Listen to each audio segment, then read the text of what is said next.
Chapter 904. Ian. Chu Qingyan was the last to go down, but when she heard someone calling her from behind, she couldn't help but turn around. Xiao Su stood behind her, his gaze filled with reluctance and hesitation. It was really rare to see such a large ice cube. She tilted her head and gave him a mischievous smile. You can't be sentimental on the battlefield, my general, your highness. Xiao Su face-bombed. Don't mess around. Hearing this, she stopped smiling and put on a serious expression. I'm wearing the Sichuan's military uniform, so I'm a soldier. There's no reason for me to hide in the back while others charge into battle. Big ice cube, just let me go. As the saying goes, there are no weak soldiers under a strong general. I was trained by you, so you have to believe in yourself and believe in me even more.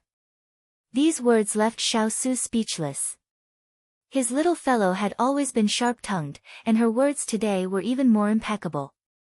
He somewhat regretted being soft-hearted and letting her get involved in this chaotic battle. All right, time is of the essence. I have to go see how I'm going to use the people you arranged for me. As she said this, she secretly squeezed his hand and quickly withdrew it. She looked left and right, afraid of being discovered, and then slipped away. Xiao Su watched her youthful figure jump under the sunlight, and his furrowed brows slowly relaxed. The next afternoon, the army had already met up with the vanguard. Using the terrain of Jiangning County, they were able to hide their tracks very well. 2 hours later, Chu Qingyan and the others were about to set off with their own people. Jean Xin found her. Master, why didn't you bring this subordinate with you for tonight's operation? When arranging the people, his name wasn't on the list. He thought that it was because he was Master's guard and wasn't included in the list. He didn't expect that Master would only bring the people on the list and not allow anyone else to act on their own, so he was startled awake. Chu Qingyan looked at him, her gaze clear. Jean Xin, I didn't bring you because I have a very important task for you. Please speak, Master. Jean Xin was surprised. I'll leave the Howling Mounts to you. You will secretly be responsible for His Highness' safety. Chu Qingyan slowly said. But His Highness has shadow guards by His Highness' side.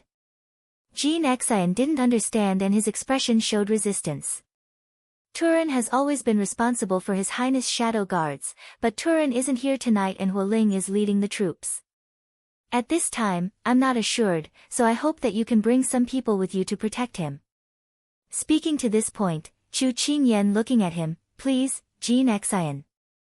Jean Xin clenched his fists, feeling very conflicted. In his eyes, nothing was more important than the safety of his master. He had also promised Shi Ning that he would never leave his master's side. But now that he heard his master's sincere words, he knew that in his master's heart, nothing could compare to His Highness. This made him feel very conflicted. Master, please take care of yourself. In the end, he could only helplessly bow his head and agree. Chu Qingyan's lips curved into a smile, I know, you too. Then she grasped the long sword at her waist and turned to look at the person standing under the tree. Her beauty was unique, a touch of light between heaven and earth. Her expression was solemn.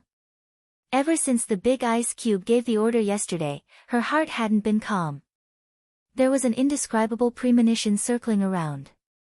But she knew that there wasn't a big problem with this plan. Maybe it was her first time coming into contact with a battle and she was overthinking. But just in case, she left the Howling Mounts behind. Under the tree. Master, you're looking for this subordinate. Turan hurriedly walked over. Send my shadow guards to protect Ian. Xiao Su calmly ordered, as if he was just talking about moving a rock. Turan's expression changed, Master, you can't do that. The shadow guards have never left your side. If you're worried about the little princess's safety, this subordinate can send Lu Guang and the others to do this. Shadow guards are good at hiding their tracks. If Lu Guang and the others follow, with her intelligence, it won't be hard to find them. But Master, you also need shadow guards by your side. And this time, the little princess has elite guards by her side. There won't be a big problem. Turan continued to persuade. This prince has made up his mind. You don't need to say more. Xiaosu waved his hand, indicating that this topic was over.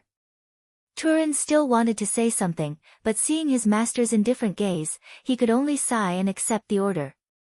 At this time, Chu Qingyan had already changed into a black robe. Her black hair and black robe contrasted with her fair skin. She and Turan stood in front of Xiaosu, waiting for orders. Now, you can go to Jiangning County City. Wait for the third night watch period, then you can enter the city and find a good place to hide. The army will attack the city tomorrow morning. You can move according to the signal. Xiaosu swept a glance over the leaders, his expression cold and dignified. This subordinate understands. Everyone said in unison. Good, let's go. Yes. The three of them left first. Chu Qingyan fell behind. She straightened her clothes and prepared to follow the others. When they brushed past each other, Xiaosu reached out to grab her hand. She stopped and turned her head to look. From this angle, she could only see his smooth and beautiful chin. She heard his deep voice, "Be careful." Her brows twitched. She wanted to say something, but when the words reached her throat, only one word came out, "Okay." Her arm loosened and she walked forward without any hesitation. When you choose to follow, you have to abandon all dependence. When necessary, you have to become a pair of strong wings to protect and pave the way. At this time, her heart was filled with self-gratification. Because she could finally become his right arm and fight side by side with him. She's going to do a great job. Looking up, she watched the setting sun gradually approach the horizon. Her lips pursed into a line. In the blink of an eye, she had become a heroic young leader. Let's go. The black-clad elite soldiers behind her followed silently and followed her to the foot of the mountain. At the top of the mountain, Cheng Yanluo looked at Chu Qingyan's departing figure and then looked at Xiaosu who was standing still. Her expression was unusually cold. She couldn't help but say to the people beside her, "These two are really a match made in heaven." One left Xiaoqi behind for the other's safety, while the other transferred her own shadow guards away. Isn't the result the same after all this trouble? After knowing that the shadow guards had left, Jean Xian was no longer as worried as before. When he heard Cheng Yanluo's teasing, he couldn't help but raise his brows. "Miss Cheng, you know that it's different." At this moment, Cheng Yanluo saw Xiaosu retracting his gaze and turning to walk inside. She couldn't help but look down the mountain again.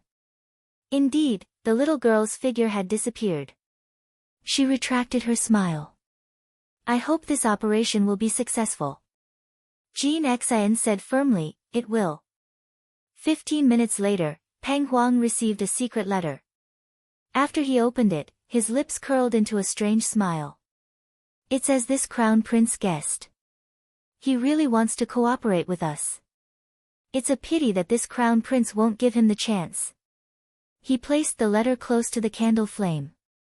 Soon, it burned out and the light of the flame reflected his unfathomable smile. Chapter 905. After entering the forest, Chu Qingyan split up with Hualing and the others, heading in different directions. She listened to the surroundings as she led the others through the forest. She heard that there were many fierce beasts around, so she wanted to reach Jiangning City before the sky turned dark. When she was carefully moving forward, someone suddenly shouted out, "There are wild beasts." Chu Qingyan looked over when she heard this. She grabbed the sword at her waist and was about to make a move, but she saw several familiar large white figures jump out of the dense forest. Her lips twitched. "Xiao Fan, why are you here?" Everyone could see that it was little brother Chu's pets that came, so they couldn't help putting away their weapons. These elite soldiers had never interacted with Chu Qingyan before. They had only heard that she had a few ferocious pets by her side. Now that they had seen her in person, it seemed like the rumors could not be trusted. These pets were very obedient in front of little brother Chu. Look, they were rolling around and acting cute. There's no use acting cute. I'm doing business and not playing. You should all go back, otherwise I won't bring you to play next time. Chu Qingyan had no room for discussion. Snowflake Cake and the others looked at each other. While they were hesitating on how to convince their master, someone suddenly came out. "Old Tiger." The soldier beside Chu Qingyan called out in shock and instantly pulled out his blade. What she was afraid of had come. Chu Qingyan turned around and saw the tiger that was half a person tall and knit her brows.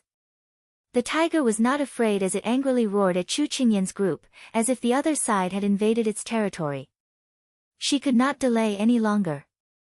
Chu Qingyan wanted to end this quickly, otherwise it would be bad if more tigers were attracted. However, at this time, Bai Yutang and the others jumped out and surrounded the tiger. Their front claws scratched the ground as they revealed their eerie fangs.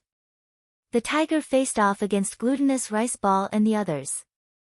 Very quickly, it was defeated and ran away with its tail between its legs. Chu Qingyan was stunned. This really was a rare sight, so she put down her weapon. The soldiers behind Chu Qingyan couldn't help but swallow a mouthful of saliva. They were wrong just now. These beasts were indeed ferocious, but now that they had chased away the tiger, why were they rolling around in front of little brother Chu and acting coquettishly? Translation: Master, I know how to fight tigers. I'm very powerful. Chu Qingyan didn't know whether to laugh or cry when she saw them staring at her. In the end, she compromised and said, "All right, let's go." There were many birds and beasts in this area. If Glutinous Rice Ball and the others cleared the way, they could avoid some trouble. Thus, the combination of man and wolf traveled quickly. Finally, before the sun set, they arrived at a small hill not far from the main city. From afar, they could see the Southern Blue soldiers standing guard on the city walls. Chu Qingyan retracted her gaze and said to everyone, "Everyone, hide first. Don't act on your own. After midnight, wait for the first batch of guards to change." Yes. Because there would be an extremely exhausting battle starting tonight, she let everyone rest and fill their stomachs first. Glutinous Rice Ball and the others crawled by her feet, wagging their tails from time to time. Chu Qingyan couldn't help but shake her head and laugh. Why do I feel more and more like a pet dog? "Whoa," the beasts protested softly. Translation: I'm much more noble than a dog. I can howl, but they can't. Chu Qingyan smiled even more happily. Then, she felt that something was wrong. Where's little annoyance? Whoa, translation: it didn't follow. Chu Qingyan nodded. Then, she asked, "Then, have you seen Little Hai?" After she received her orders yesterday, Little Hai disappeared. She didn't know where it ran off to. It was really worrisome. Whoa, translation: I don't know. Chu Qingyan sighed. Forget it. It's the only one who can bully others. No one dares to bully it. Whoa, the beasts cried even louder. Chu Qingyan smiled and stroked their fur. Soon, night fell. She didn't know if it was because of her mood, but she felt that the air was much hotter.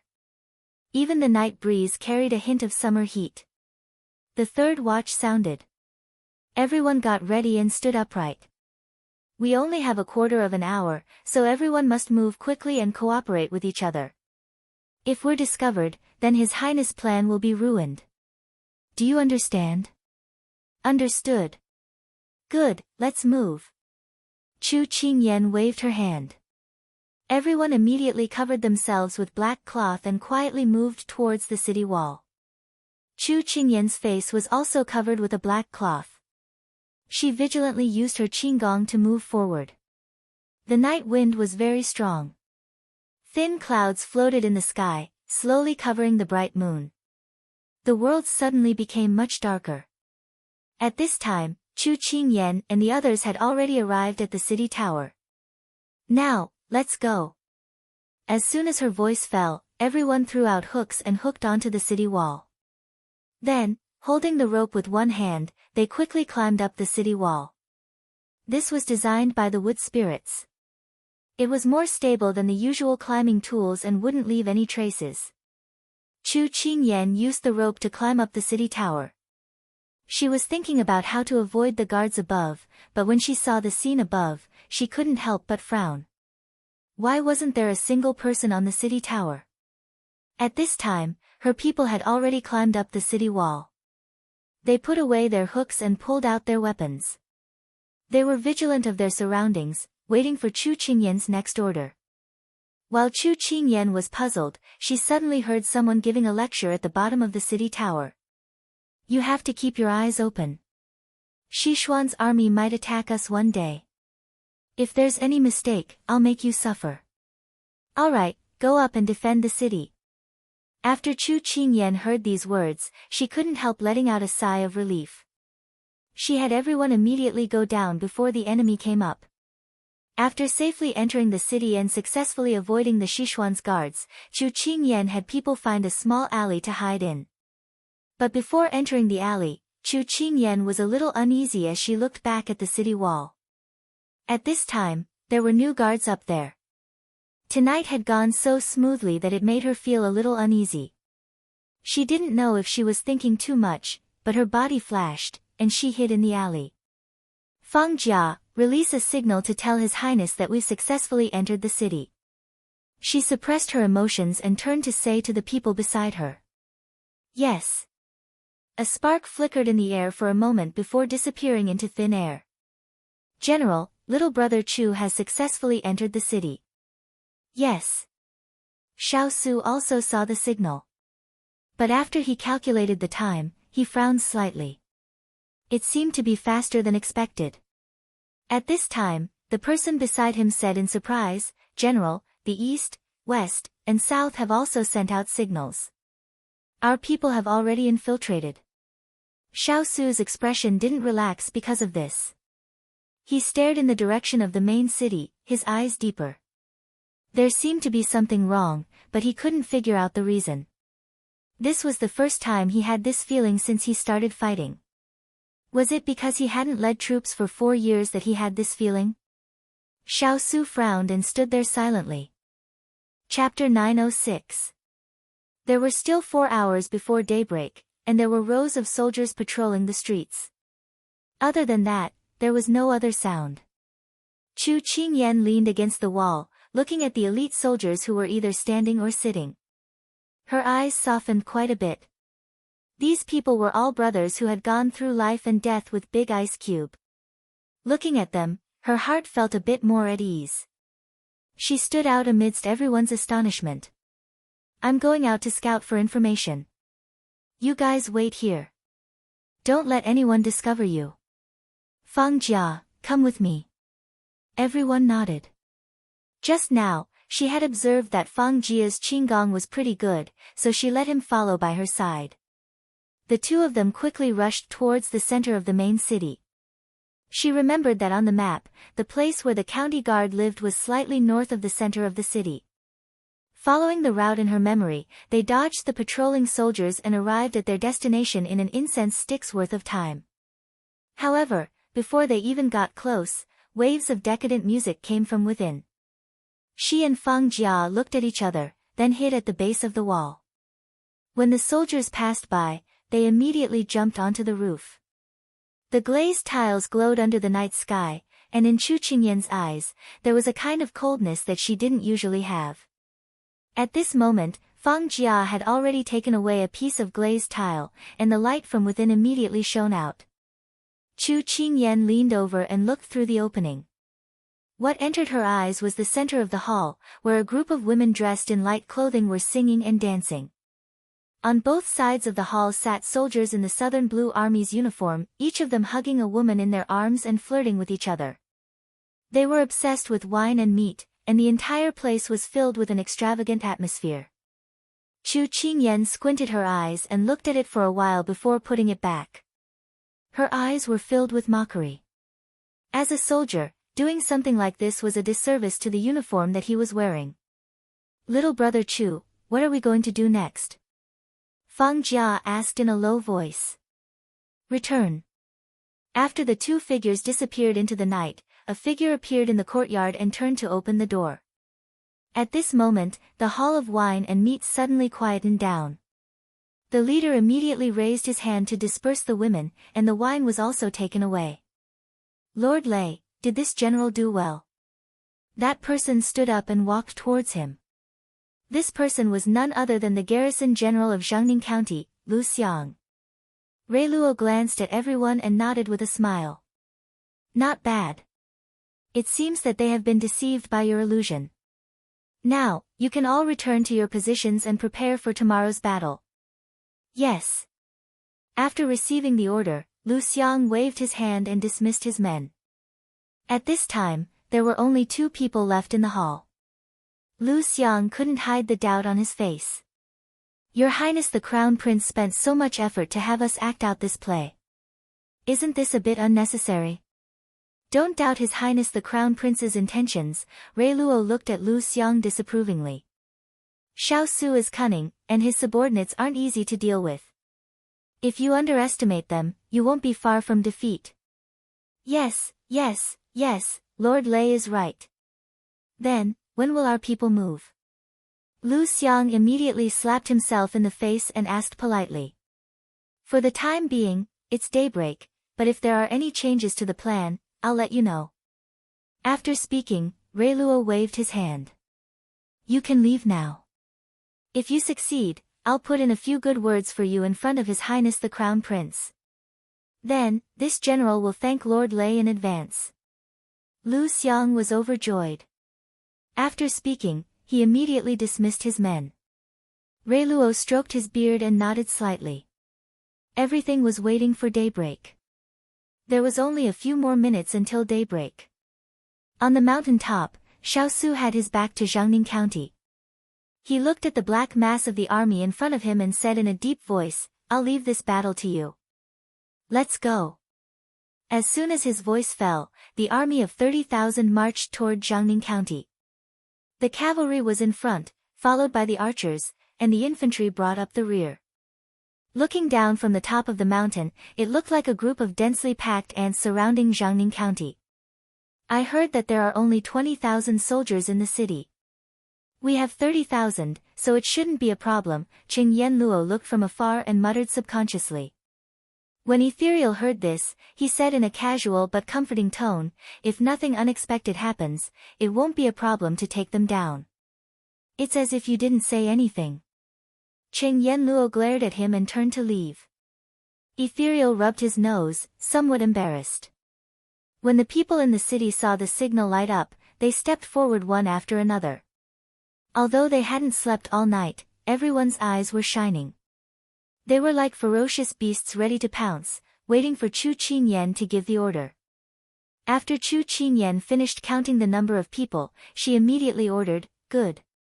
Since the sky isn't completely bright yet, let's go to the north gate and take care of the soldiers guarding the city. Then, open the gate and let our men in. Yes. Everyone nodded.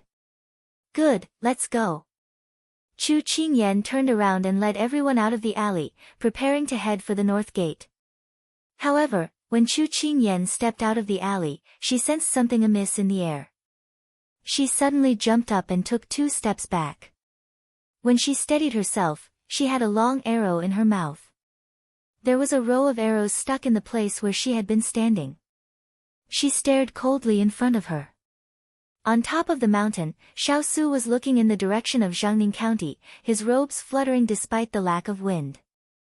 Suddenly, his expression changed. Oh no, we've fallen into a trap. The deputy general of the 1st Battalion didn't hear what he said clearly and immediately stepped forward to ask, General, is there something wrong? Xiao Su's expression was as cold as ice. The other party already knows about our plan. They're now beating us at our own game. Then what do we do? Do you need this general to call them back? The deputy general of the 1st Battalion looked flustered. It's too late. Turin and the others have begun to move. The army has already begun to attack the city. Xiao Su pursed his lips into a thin line. The other party had planned to kill the little fellow and the others in the city, then deal with the army outside. They hadn't expected them to be so prepared. What exactly had gone wrong?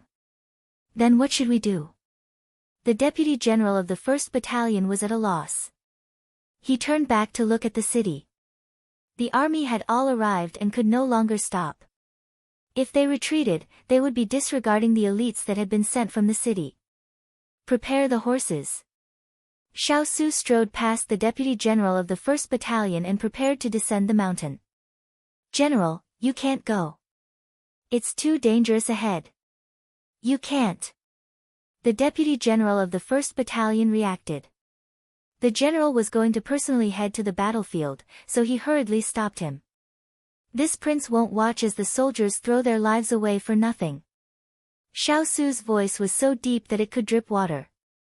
The deputy general of the 1st Battalion was intimidated by Xiao Su's imposing manner of anyone who stands in my way will die. At this time, Jean Xian quickly ran over. Your Highness, are you saying that master is in danger? Xiao Su's pupils contracted when he saw Jean Xian. Weren't you by Ian's side? Why are you here? Master had this subordinate stay behind to protect you. Jean Xian hurriedly explained. Xiao Su's heart trembled. His gaze fell on Jiangning County, and countless emotions flashed across his eyes as he looked at Su Yi. In the end, he took the horse that the soldiers had brought over and made a prompt decision. Let's go to Jiangning County first. As soon as he finished speaking, a group of southern Song soldiers suddenly appeared on the mountain top. Want to leave? It's too late.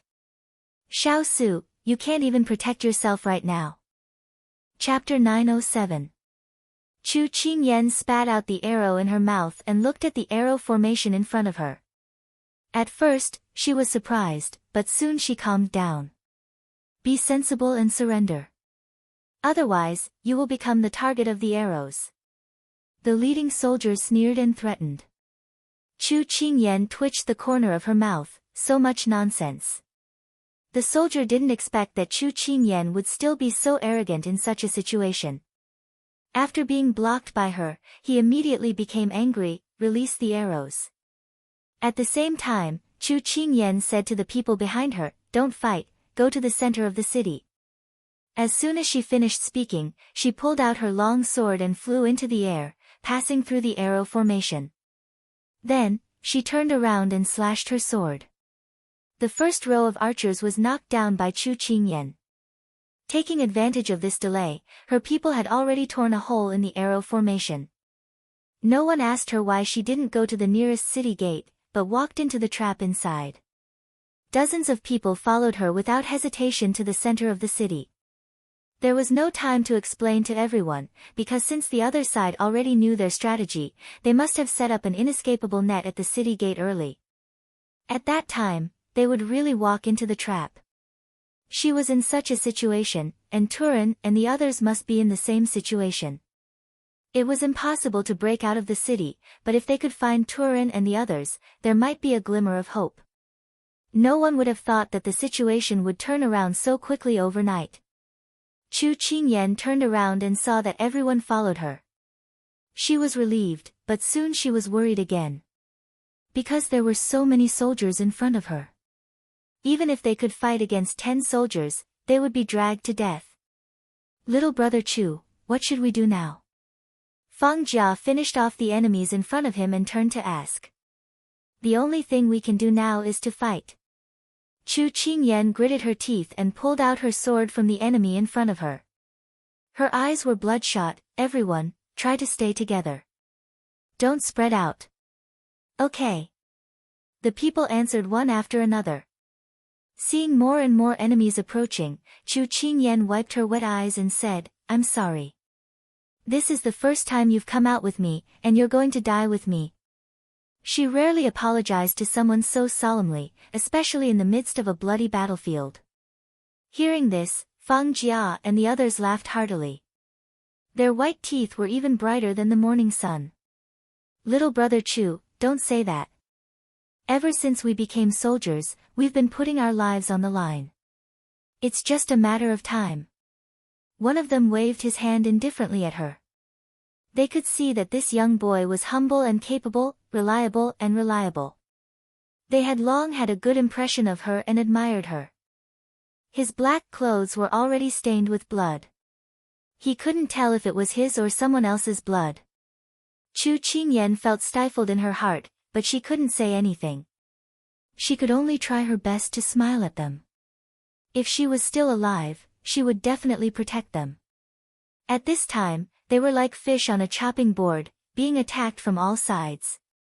But no one showed a trace of dejection or despair.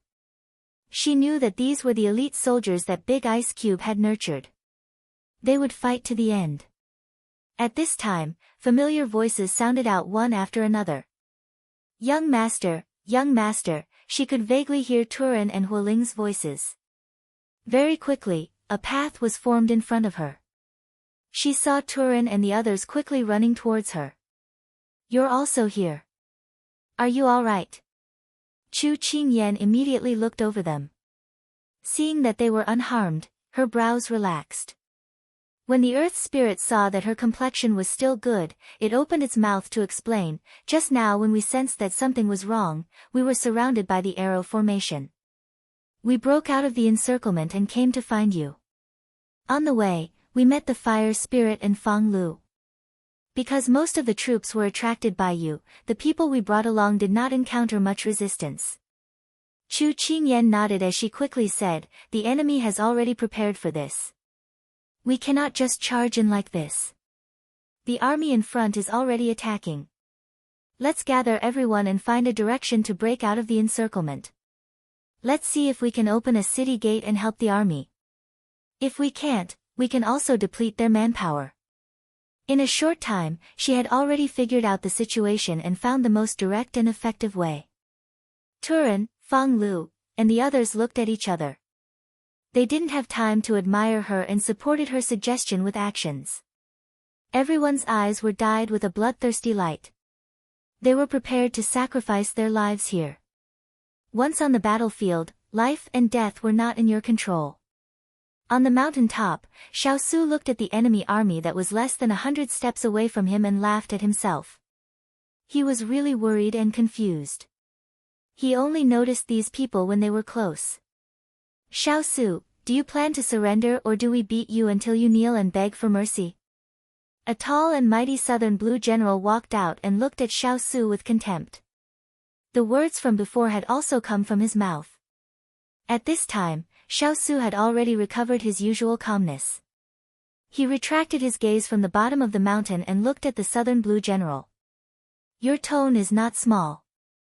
The southern blue general laughed loudly. Xiao Su, are you a dead duck that refuses to admit your mistake? Your elite troops have already entered the city and fallen into our trap. I reckon that they've already been destroyed in our hands. They don't even know how they died. What an injustice. As if he hadn't said enough, the general proudly continued, you won't be able to make it in time with your men. No, you can make it in time to collect their corpses. However, this general won't give you that opportunity. If you beg for mercy, perhaps this general will be merciful and pile your corpses together. It's just that the wild beasts in the mountains will take advantage of it. He raised his head and laughed arrogantly. However, he didn't know that a long sword was flying towards him.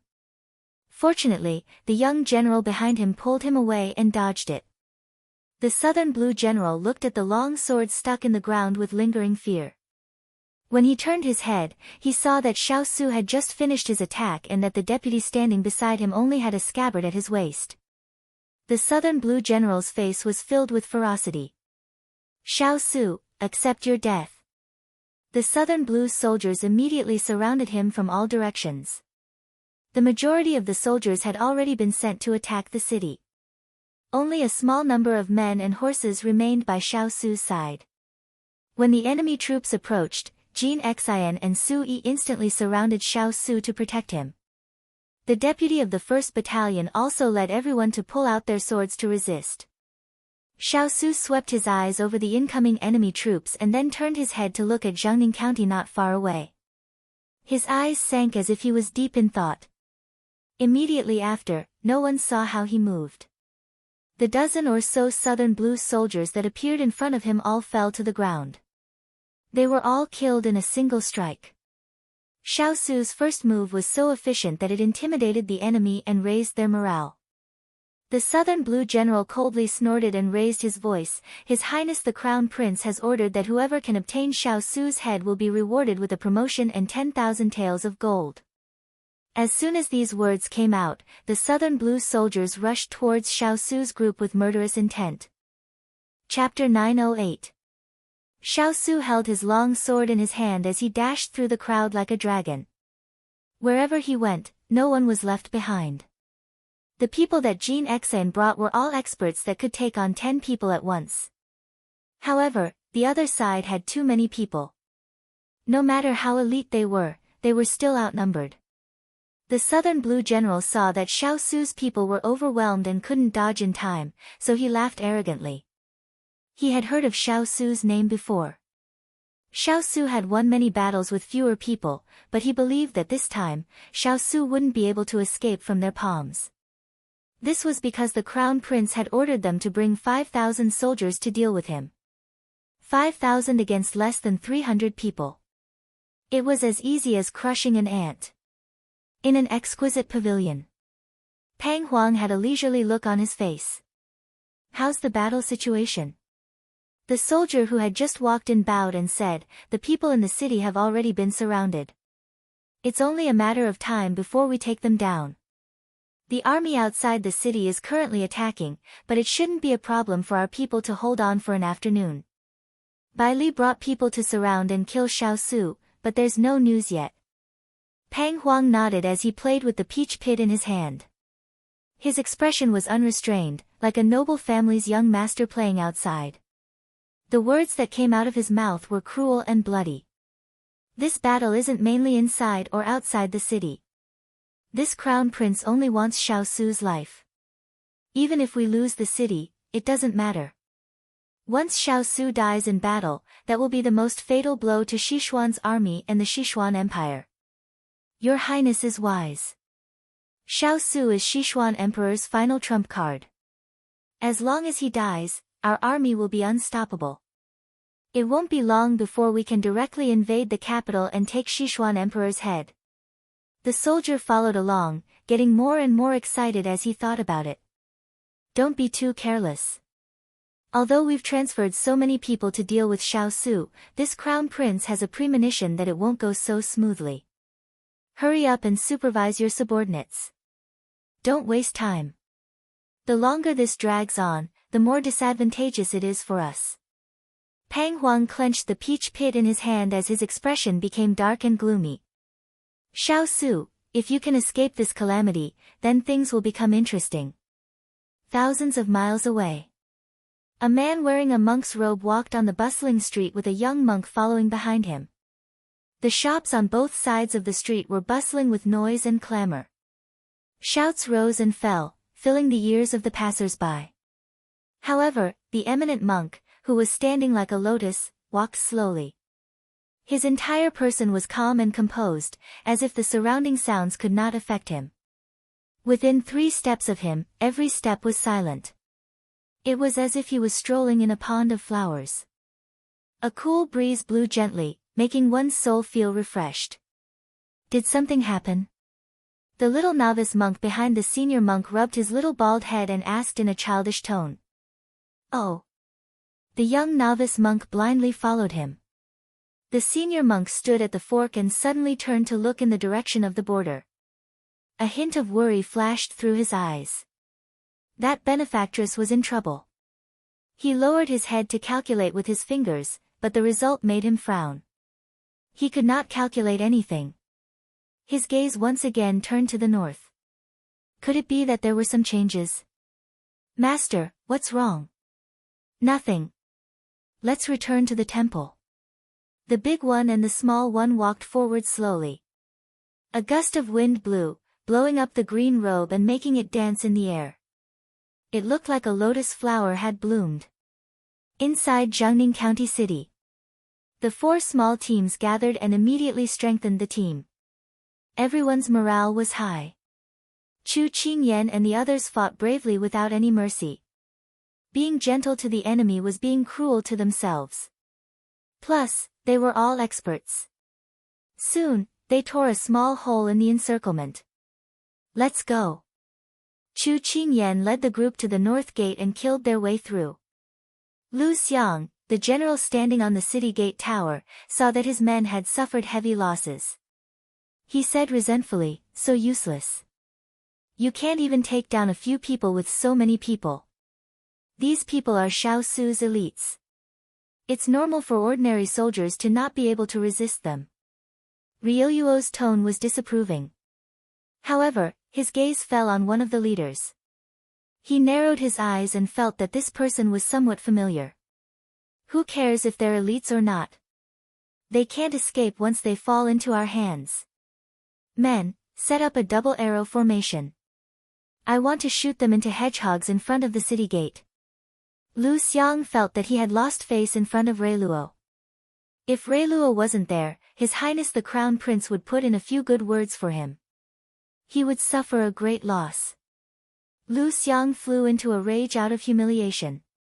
He ordered the people beside him to immediately prepare. He glared fiercely at Chu Qingyan and the others who were getting closer. Everyone who stood in the way of his bright future must be eradicated regardless of the cost. Once the order was given, the soldiers guarding the two sides of the city gate immediately trotted over. The two rows separated. The front row had already drawn their bows and were waiting for the enemy to enter their range. After Turan broke out of the encirclement, he looked up at the city gate tower and saw that it was already heavily guarded. He lowered his head and saw that the arrow formation was scattered. The sharp tips of the arrows were pointed at them. Young master, look. Turan's voice sounded. Chu Qingyan dealt with the two soldiers beside her. She turned her head to look in the direction he was pointing and her face sank. She never thought that the other side would be waiting for them here. There were over 10,000 Southern Sung soldiers in the city and they only had less than 300 people. If they met force with force, it would be like hitting a rock with an egg. However, other than hitting a rock, they had no other way out. Just as she thought this, the first wave of arrows was already in front of her. She immediately raised her sword to block. Puchi, the people beside her had already been hit by arrows. Chu Qingyan heard a groan and immediately turned her head to look. She saw Hualing biting a sword in his mouth and using his free hand to pull out the arrow in his arm. She immediately turned around to help him block the torrential rain of arrows. Suddenly, Turan cried out in alarm, "Young master, be careful." Chu Qingyan sensed the fluctuation in the air and quickly dodged. An arrow brushed past her cheek and although it didn't hurt her, the cloth covering her face fell. Reiluo, who was standing on the city gate tower, saw her true appearance and was shocked at first. He immediately said to Lu Xiang beside him, "Have your people be careful not to hurt that youth." "Sir Reiluo, do you know that person?" Lu Xiang was a little confused. "You've been asked so many questions. If anything happens to her, you can forget about your future." Reiluo didn't want to say too much. "Yes." Lu Xiang didn't dare ask any more and immediately passed down the order. However, the soldiers below couldn't do anything because Chu Qingyan was right next to those people. They couldn't do anything at all. Therefore, this delay gave Chu Qingyan and the others some time to catch their breath. Chu Qingyan and Hualing had their backs against each other as they panted. "Hualing, how are your injuries?" "Young master doesn't need to worry. It's just a small injury." Hualing smiled at her, showing that he was fine. Chu Qingyan nodded, but her brows didn't loosen. The situation was becoming more and more unfavorable for them. Suddenly, a familiar call came from the sky. Chu Qingyan couldn't help looking up. Chapter 909. At this moment, Xiao Su and the others were already surrounded with difficulty.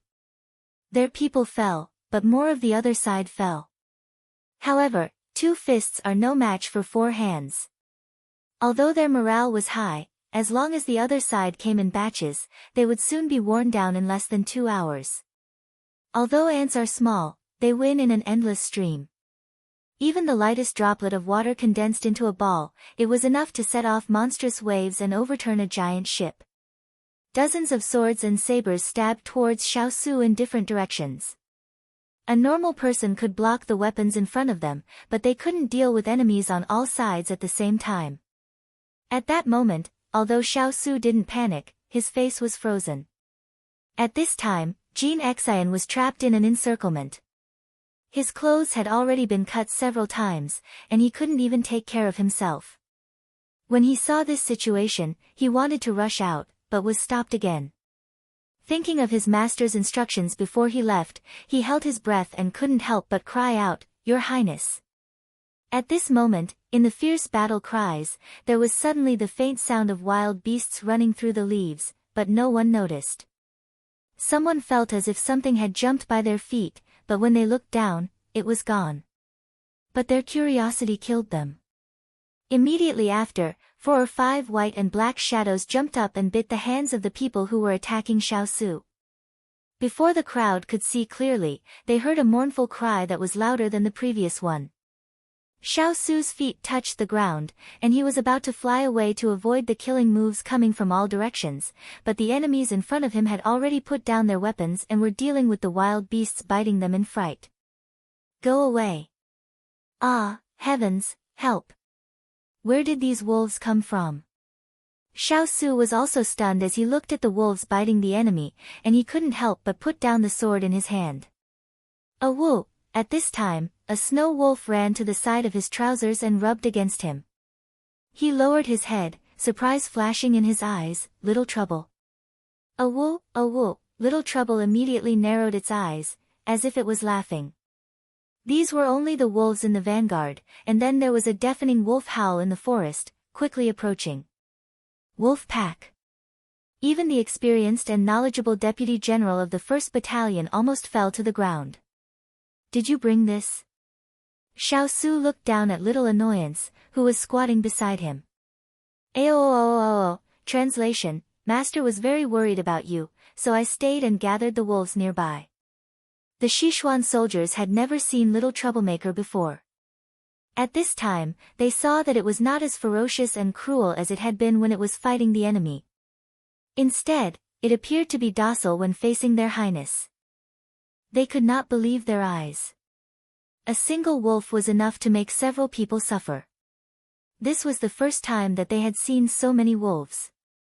The people on the battlefield were somewhat afraid of them. The Sichuan soldiers were originally worried that these wolves wouldn't be able to differentiate between friend and foe. They didn't think that they would only attack the southern Sung army and would take good care of their own people. Although everyone was shocked by these ferocious animals, they were able to relax for the time being. Their previously defeated confidence was once again ignited. "That's great, Your Highness. We have a helper." Compared to the others, Jin Xian and the Howling Cavalry knew Little Annoyance very well. At this time, they did not have the time to be surprised at how it could gather so many wolves. First, they had to solve the predicament in front of them. The corner of Xiaosu's mouth rose. He patted Little Annoyance's head and said in a gentle voice mixed with a bloody order, "Please." Little Annoyance received the order and howled towards the sky. The wolves followed suit and howled. The sound echoed through the mountains, causing people's hair to stand on end and their legs to tremble. Against humans, there was no problem. Against wolves, the southern Sung army each held their weapons and wanted to retreat. Being killed by the Sichuan soldiers was a matter of 1 or 2 slashes. But against a wolf pack, they would be gnawed and torn to shreds. It was simply cruel to the extreme. "What are you waiting for? Kill, kill, kill." Seeing this inconceivable scene, the southern Sung army general also wanted to retreat. However, he clearly knew that if he could not take down Xiaosu this time, only death would await him if he returned. Thus, he kicked the soldier beside him and excitedly gave the order. Because his clamor was too unpleasant, before he finished speaking, 2 wolves pounced on him. One bit his leg and the other bit his hand, causing him to lose focus. At this time, a spear was kicked away by Xiaosu and pierced straight into the southern Sung army general's chest. This general was too conceited. Before this, he thought that he was foolproof. He stood in front of everyone carelessly and became a real target. Xiao Su did not look at the general. Instead, he ordered, Jin Xian, end this quickly. Bring everyone and gather at the city walls. Yes. Jin Xian immediately responded. With their general killed, the Southern Song army was in chaos. The situation was instantly one-sided. As the wolf pack swarmed forward, they fled in all directions.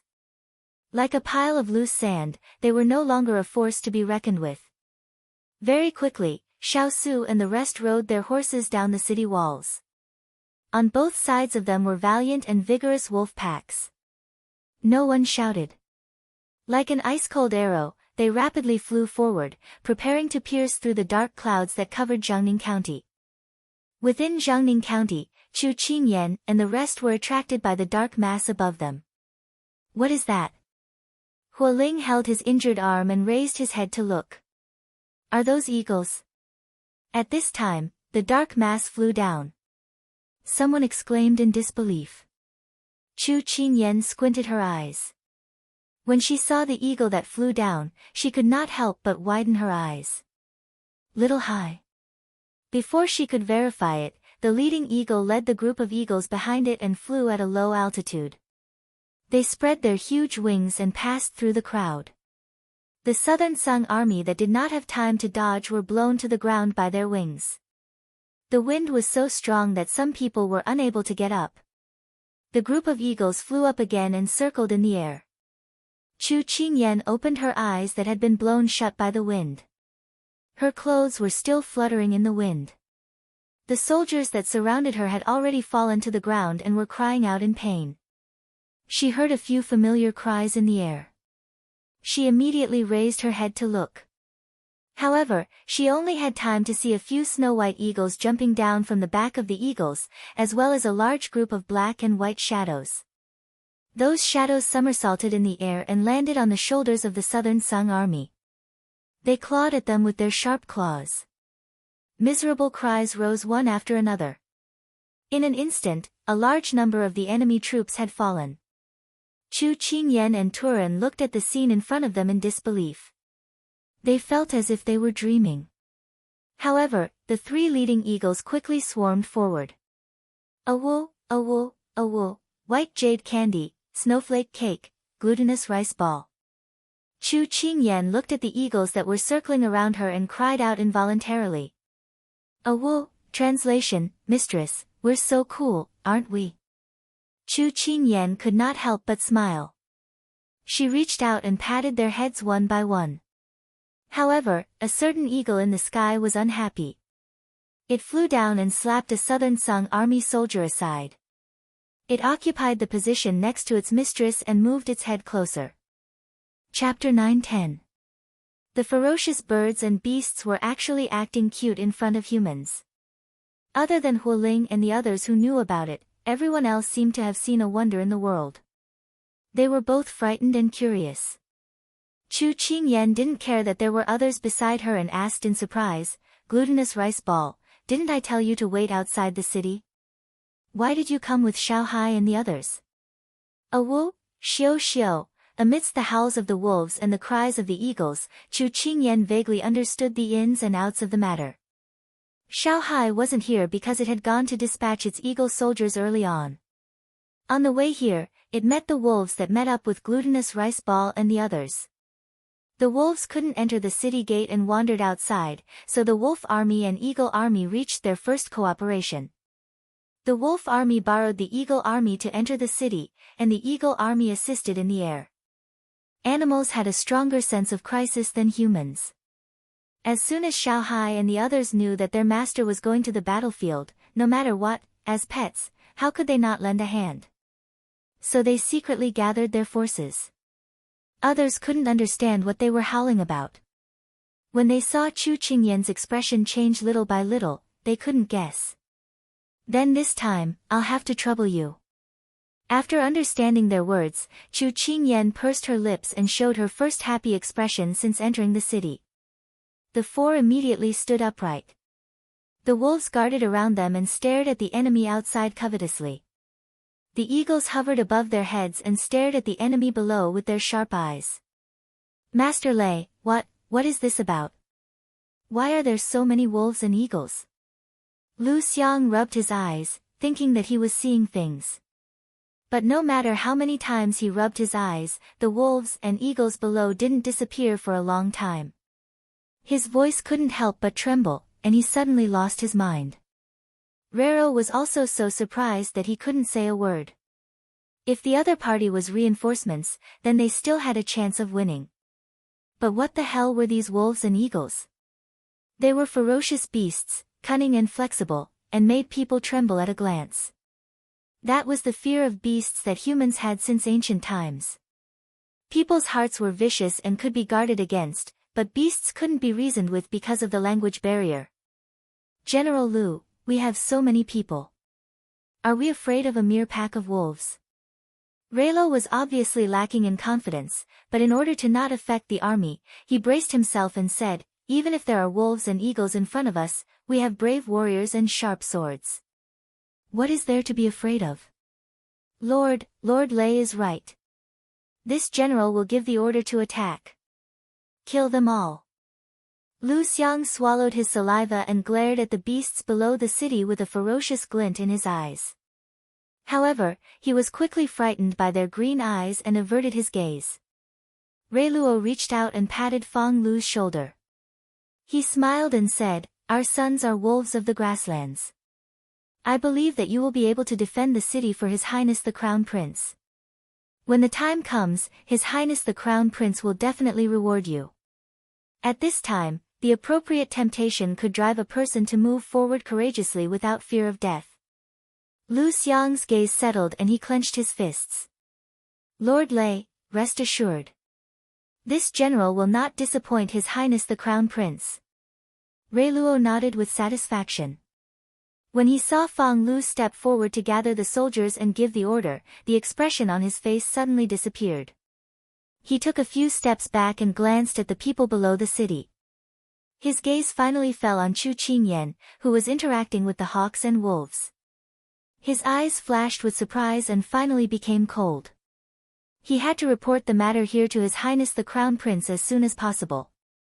Moreover, this place was not suitable to stay for long. It seemed that this city could only be abandoned. Reiluo made a prompt decision. He turned around and led his people.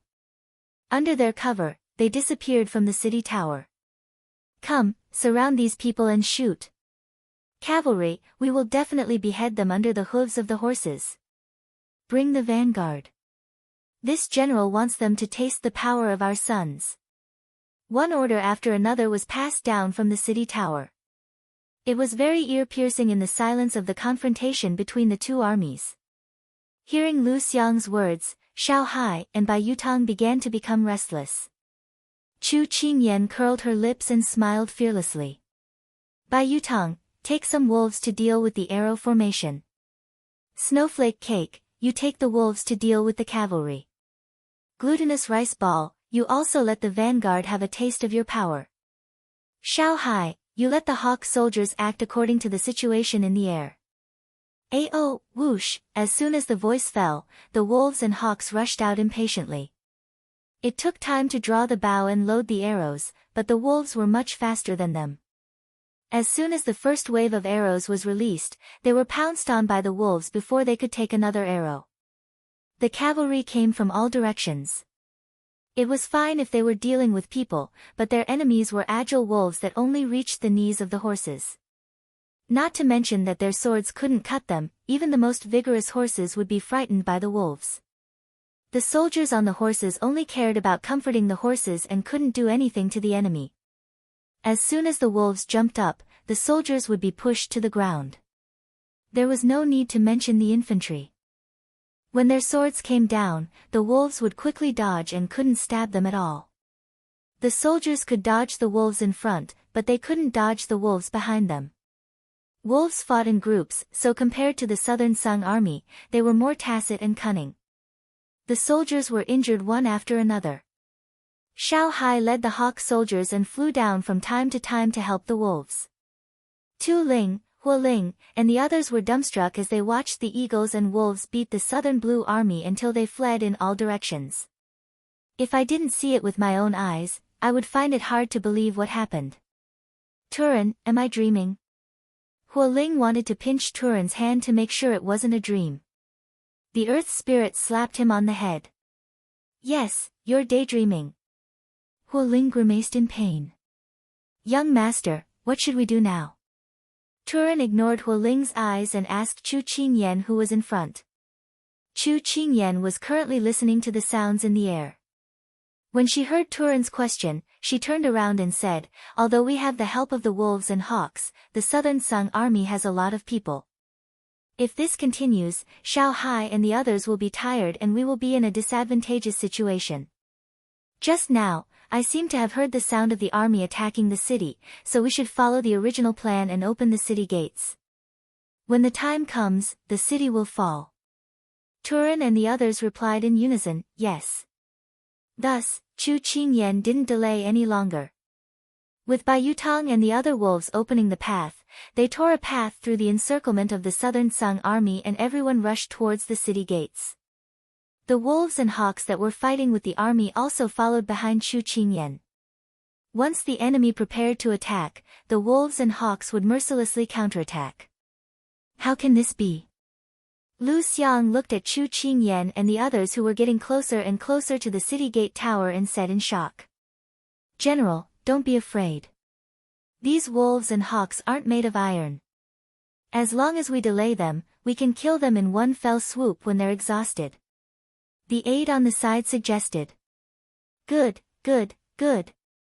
Pass down the order, no matter what, we have to delay them. Tell them that if they die, this general will report to the crown prince and give them a grand funeral and treat their families well. Lu Xiang revealed a cruel and bloodthirsty expression. Chapter 9-11. With Lu Xiang's order, the Southern Sung army did not dare to retreat even if they were afraid of the wolf pack and eagle soldiers. They braced themselves and charged forward. This move was indeed very effective. There were 15,000 soldiers in the city, so no matter how fierce the wolf pack was, they would not be able to withstand wave after wave of attrition warfare. Chu Qingyan sensed the other party's intentions and raised her eyebrows. Turan, we need to hurry. Turan led his men and charged towards the city gates. However, there were already a large number of soldiers in front of the city gates, so Chu Qingyan and the others could only stop in their tracks. Young master, I'm afraid that it will be very difficult for us to break through. Hualing's expression was a little anxious. Chu Qingyan immediately looked around. At this moment, she felt a gaze land on her. She suddenly raised her head and instantly met Lu Xiang's malicious gaze. The other party was giving her a sinister smile. She remembered that he was the one who gave the order just now. It seemed like he was the general guarding Jiangning County. She raised her eyebrows slightly, and the sunlight fell into her eyes, instantly blurring her expression. No one knew what she was thinking at this moment. Soon, she lowered her head, and the sunlight seemed to remain in her eyes, bringing with it a scorching heat. She curled her lips and a smile appeared at the corner of her mouth, but it disappeared in an instant.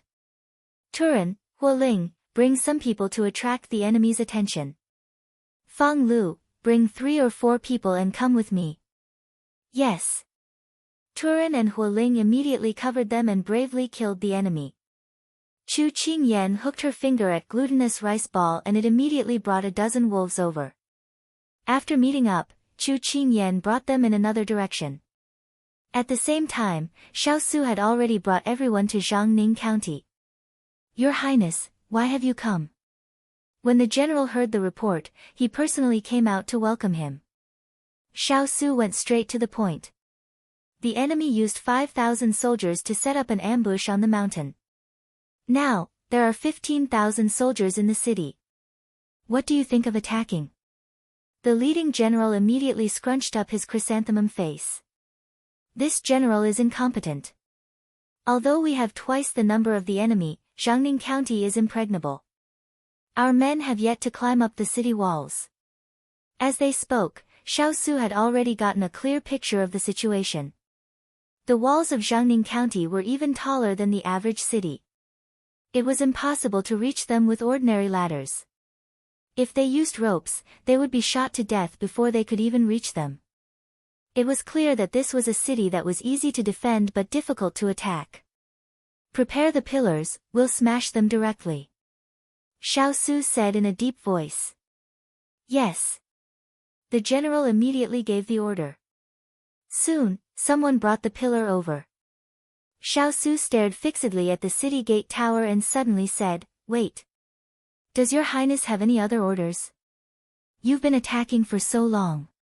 Have you heard anything from inside?" Xiao Su frowned slightly. "We've been attacking all 4 city gates at the set time, but we haven't seen Sir Fu Yan and the others for a long time. We thought that something must have happened inside, so this general gathered most of our forces at the main gate, which is the east gate. After 2 hours, we haven't discovered any changes in the city gate tower, nor have we heard anything from inside. However, I'm ashamed that we haven't been able to intimidate the people inside, nor have we been able to enter the city." The leading general replied truthfully. If attacking a city could be finished in a few hours, then there wouldn't be so many battles to fight in the world. "Your Highness is right." This general was too impatient.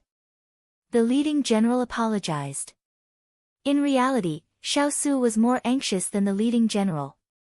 His Wang Fei and confidants were inside, but he was the soul of the army right now. He couldn't panic. However, his expression became even more solemn. Logically speaking, if the little fellow and the others had fallen into an ambush, with their skills, they shouldn't have been captured so easily. His eyes brightened, and he immediately turned to Jin Xian and ordered, "You take Howling Qi to investigate the 3 city gates in the north, south, and south.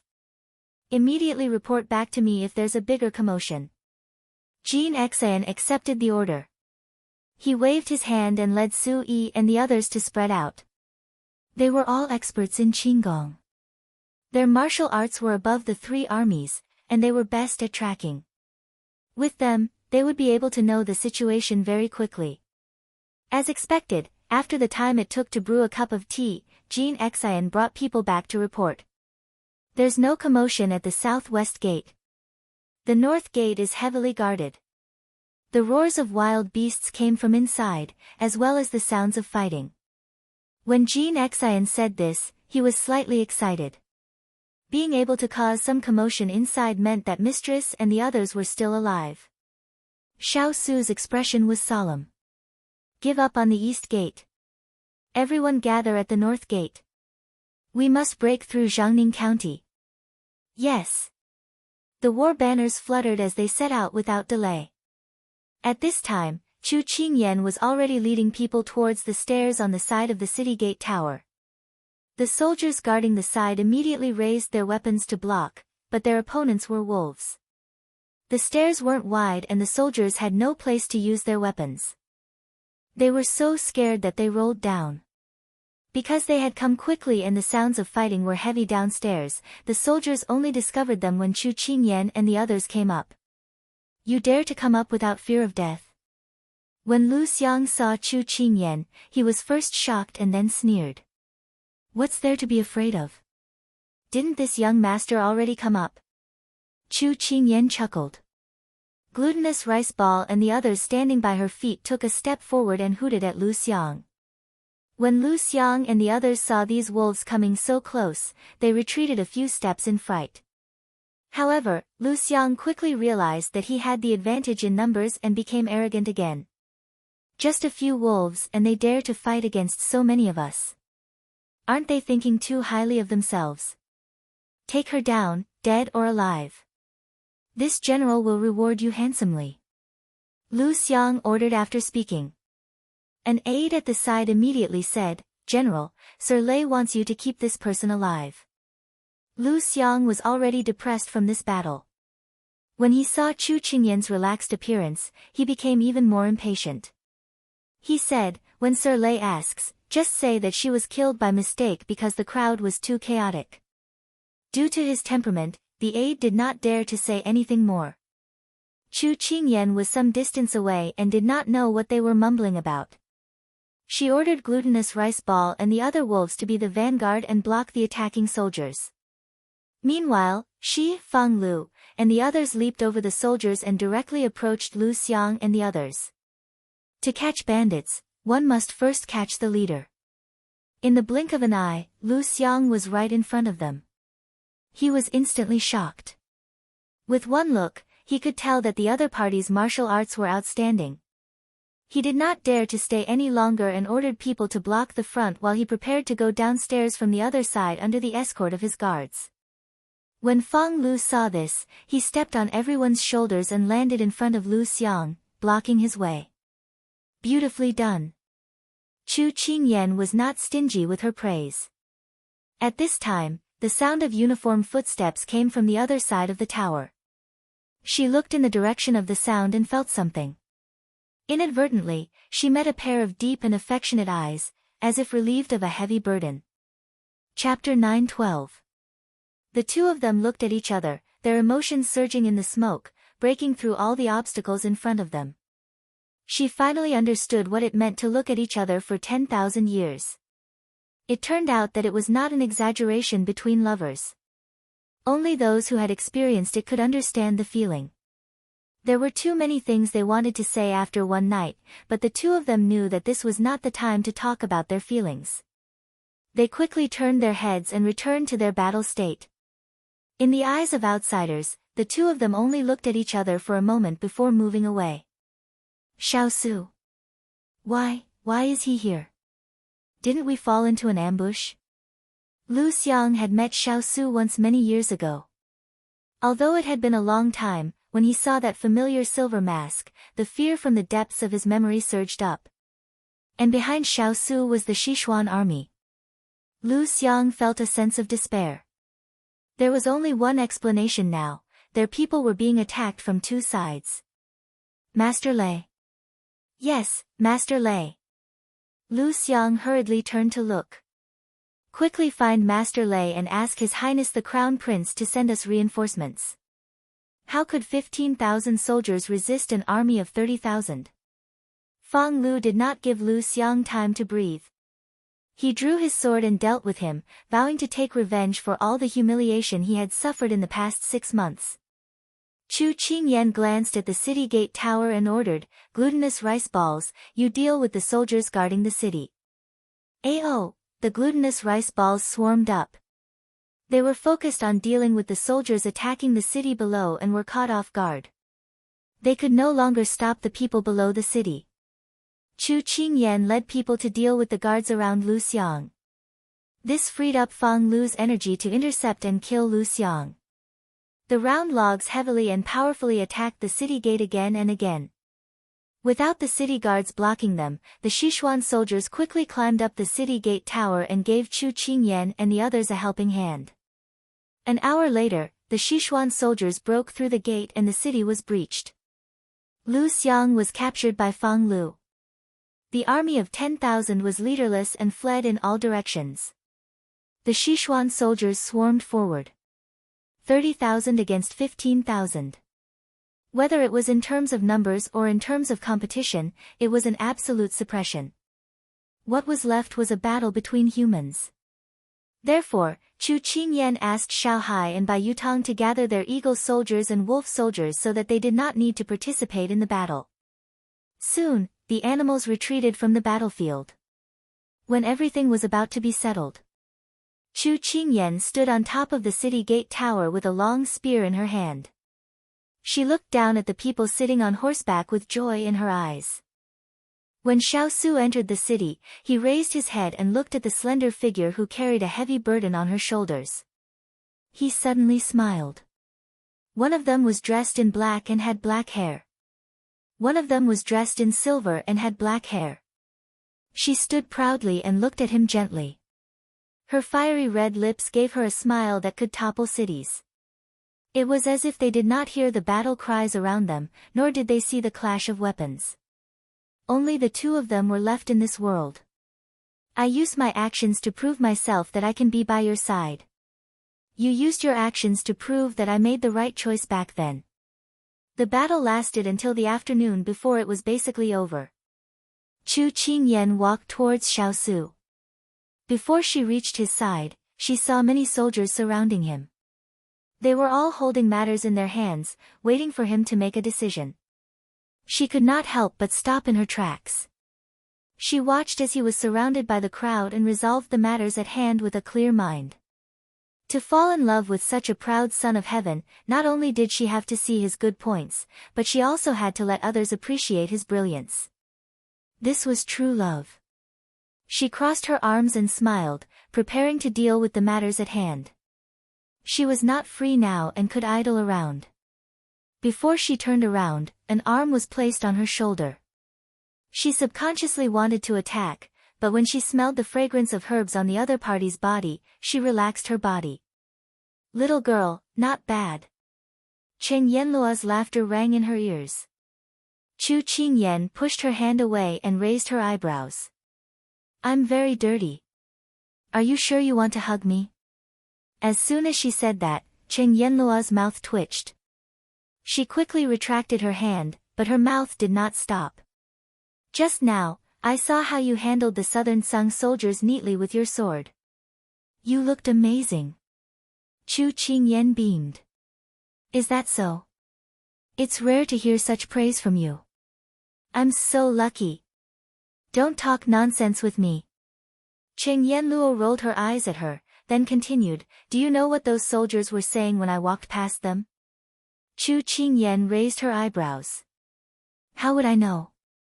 Chen Yanluo glared at her, but in the next moment, she happily said, I heard them say that if it weren't for you, this city wouldn't have been taken down so easily. Chu Qingyan shook her head. I don't dare to claim credit for that. The ones who really contributed were everyone. If you really want me to say it, Little Hai, Little Annoyance, and the others have contributed greatly. Chen Yanluo shrugged when she saw how humble she was. She rubbed her chin and looked in the direction of Little Hai and the others. She couldn't help but sigh. Speaking of which, where did you adopt these darlings from? Each one of them is like a monkey spirit. To be honest, if Little Annoyance didn't bring the wolves here today, we wouldn't have been able to escape. Everything has spirituality, and Little Hai and the others are no exception. Actually, I'm also very surprised. Before Little Hai and Bai Yutang arrived, I thought we were going to lose our lives here. I didn't expect things to turn around. They're the ones who contributed greatly this time. Chu Qingyan followed Chen Yanlua's gaze and saw that Little Hai and Little Annoyance were making a ruckus again. They were probably fighting over something. After so long, they were already used to it. However, it would be hard for anyone to imagine that these were the ferocious beasts that had led their companions to kill the enemies. Because at this time, they were so docile, but their bodies were a little bigger. Qingyan, sometimes, I feel sorry for you. Other girls can freely and willfully live the life they want, but you can only fight and kill without a day of peace. But sometimes, I feel very lucky for you that you have so many friends and family by your side. Chen Yanluo looked at the person in front of her lovingly. In terms of age, she was a few years older than Qingyan, but in terms of responsibility and pressure, she was far inferior to Qingyan. Every time she saw so many girls of the same age going for a walk in the early spring, admiring the lotus flowers in the midsummer, picking leaves in the autumn, and painting plum blossoms in the late winter, she couldn't help but think how wonderful it would be if Qingyan could also enjoy such a life. In the past, she also had such thoughts, but not as strongly as today. When she saw Qingyan killing the enemies at the rear, she was really worried that she would be injured. After so many years of living together, she had long regarded Qingyan as her own younger sister. Chu Qingyan felt joy rising from the bottom of her heart, but more than that, she was touched. You're not a fish, how can you know the joy of a fish? You're not me, how can you know that I don't know the joy of a fish? If everyone's life is the same, then when you walk on the road, the people you pass by are all copies of you, or you are the copies of others. Then what's the meaning of life? Since I've chosen to walk ahead, I have to brave the wind and rain. Moreover, I have you by my side. The lost road ahead, I don't feel lonely. She reached out and held Yanlua's hand, smiling with curved eyes. Chapter 9:13. The group temporarily used the governor's mansion as a place to rest and discuss matters. At this time, the meeting room was lit all night long. Chu Qingyan was one of the main contributors this time, and she received many praises from the soldiers. She was rarely praised in such a serious manner, and she was a little shy. However, everyone's attitude before and after the battle was indeed different. She deeply understood that most of the time, one's abilities spoke louder than the others. Otherwise, they wouldn't have specially invited her to tonight's meeting. At this time, Feng Lu returned from his business. Your Highness, our people went to pursue the 5,000 soldiers and found that they had returned to the Southern Blue Army, so I returned. Xiao Su nodded, not surprised. He turned to ask Mu Ling, how's the interrogation of Lu Xiang? Mu Ling stepped forward and replied, after 2 hours of interrogation, he couldn't resist and confessed. This time, they learned of our plan through a person named Rei Luo. This person is Prince of Nansang's trusted aide. Many things are handled through him.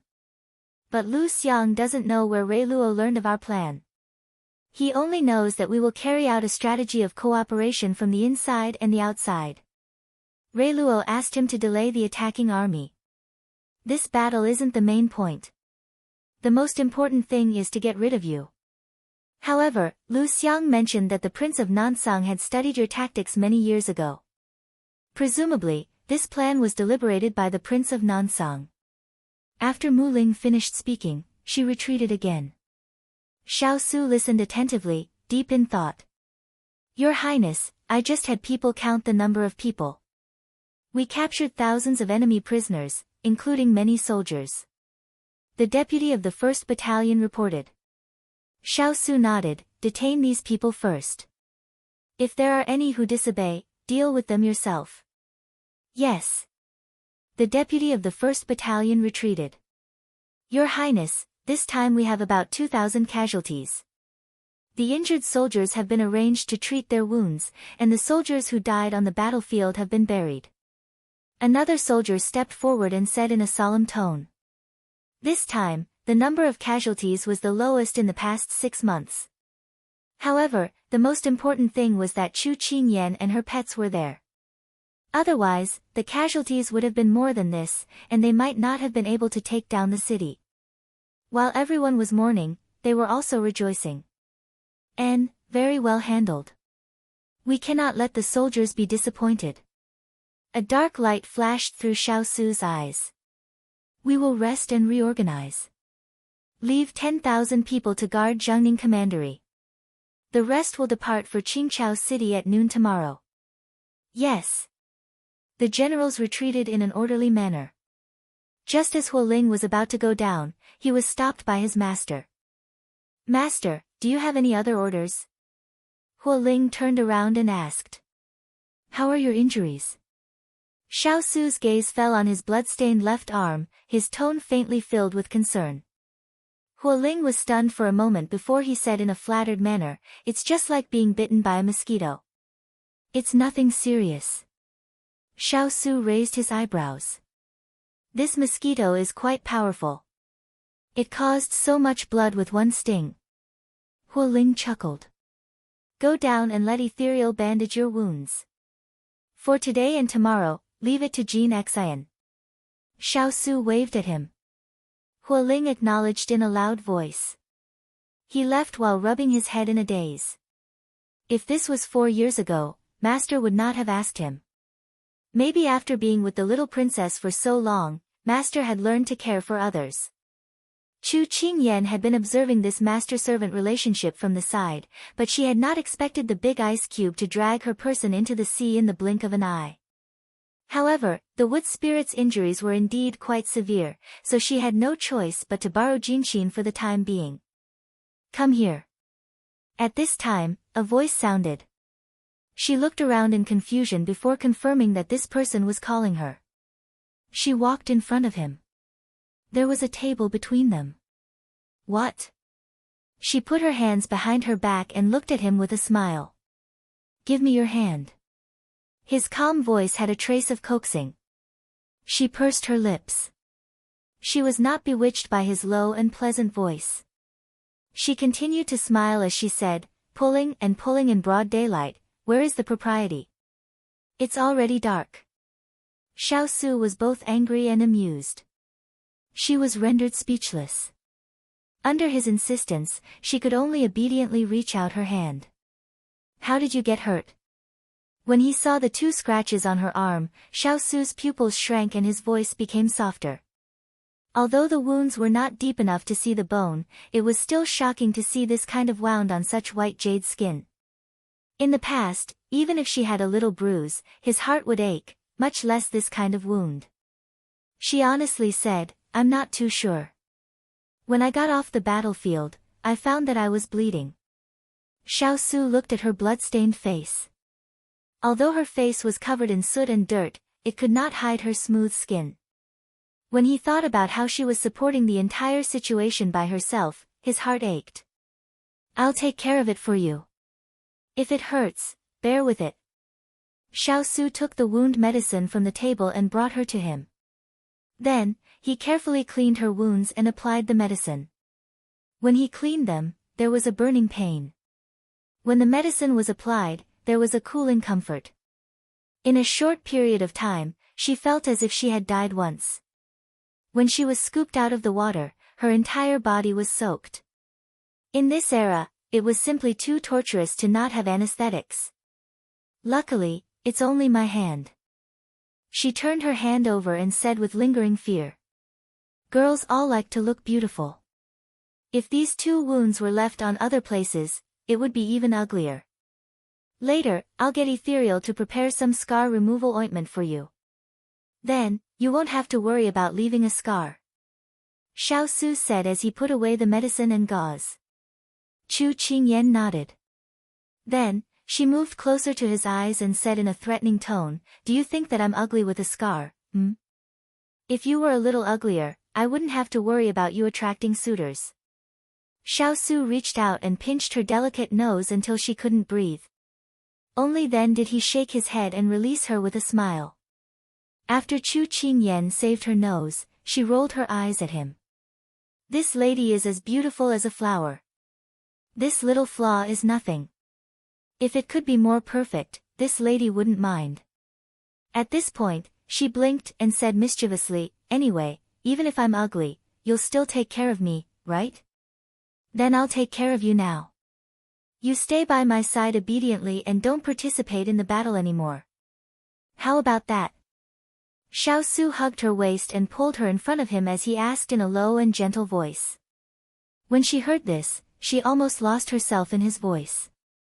However, she quickly sobered up. This ice cube was using his beauty to trick her. Too much. She leaned on him and tilted her head. The revolution hasn't succeeded yet. Comrade, how can you give up halfway? After we finish the battle, you can take care of me, okay? When the time comes, I'll be a rice worm and you'll be responsible for feeding me. Xiao Su knew that she was smart and wouldn't be easily persuaded by him. He could only agree in a low voice. Okay, future rice worm. Chu Qingyan couldn't help but laugh. At this moment, someone knocked on the door. Chapter 9:14. Chu Qingyan withdrew from his embrace and helped him tidy up his collar. When he reached out to grab her, she nimbly dodged, her eyes hinting to him that there were still people outside and that he should restrain himself. Xiao Su's gaze circled around her body before he helplessly let her go. Just now, he only wanted her not to move so easily. If she tugged on her wound, he would have to re-bandage it. Come in. The person outside pushed open the door and came in. It was Fang Lu. Your Highness, it's like this. The wolf pack and eagle pack are still in the city. May I ask how we should deal with them? Do we need someone to feed them? When Fang Lu said this, he cast a look of admiration towards Chu Qingyan. When he caught a glimpse of them on the battlefield, he didn't think much of these big fellows. However, when he saw the pack of fierce beasts entrenched outside the residence, those who didn't have the courage would not dare to approach. Chu Qingyan only thought of them when she heard this and couldn't help but look towards Xiao Su. Xiaosu also looked at Chu Qingyan at this time. What do you think? Let's go take a look first. I haven't thanked them yet. Chu Qingyan suggested. Xiaosu nodded and the group went out the door. Usually, to be able to see 1 or 2 wolves was already enough to scare people out of their wits. Now, as far as the eye could see, there was a large pack of them, causing the wolf pack to be completely devoid of people. Even the commoners in the city could only watch from afar. If the wolves looked at them, they would all run away without a trace. When Chu Qingyan came out, she saw this scene. She didn't know whether to laugh or cry, but her eyes were still moist. How fortunate was she to be able to get the help of so many friends. At this time, when the Bai Yutang lying on the ground saw Chu Qingyan come out, their eyes lit up and they immediately rushed over. They jumped up and down around her, acting spoiled and cute, doing everything they could to get her attention. Chu Qingyan couldn't help but smile through her tears. These silly little fellows.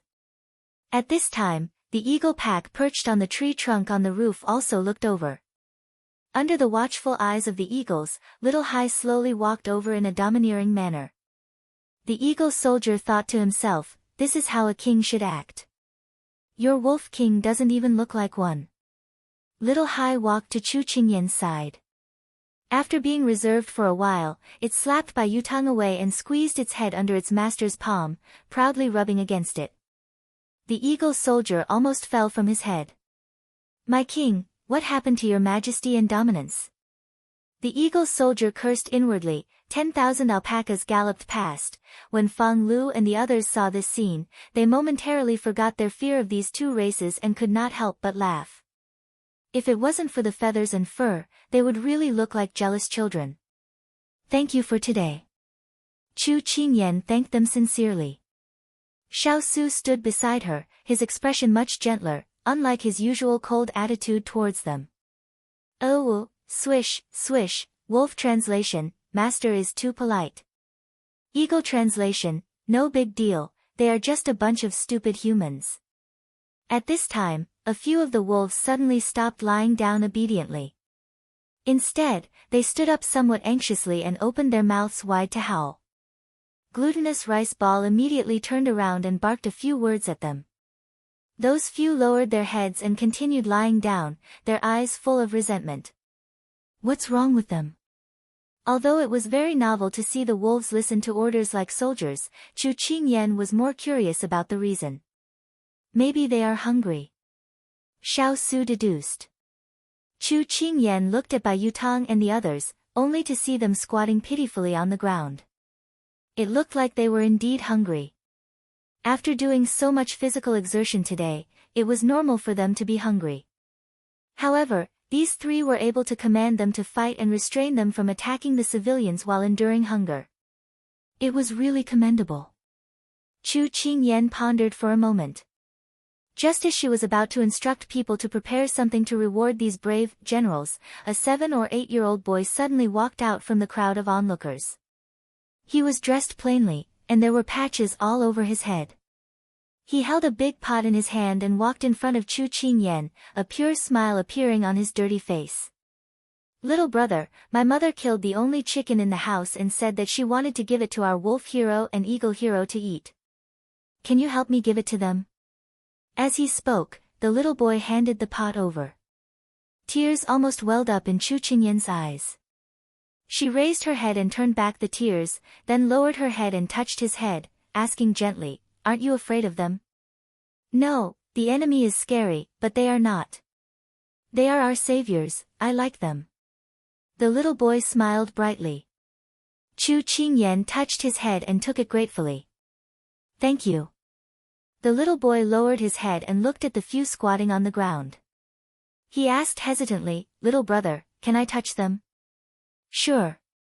Chu Qingyan handed the pot to Fang Lu, then waved at Glutinous Rice Ball and the others. They ran happily to the little boy's side and let him touch them. The little boy thanked Chu Qingyan with satisfaction, then waved goodbye to the Bai Yutang. With the little boy taking the lead, many civilians quickly took out their food reserves, chickens, ducks, geese, and pigs, saying that they wanted to thank these heroes who did not know how to speak. Xiao Su immediately sent people to receive these things.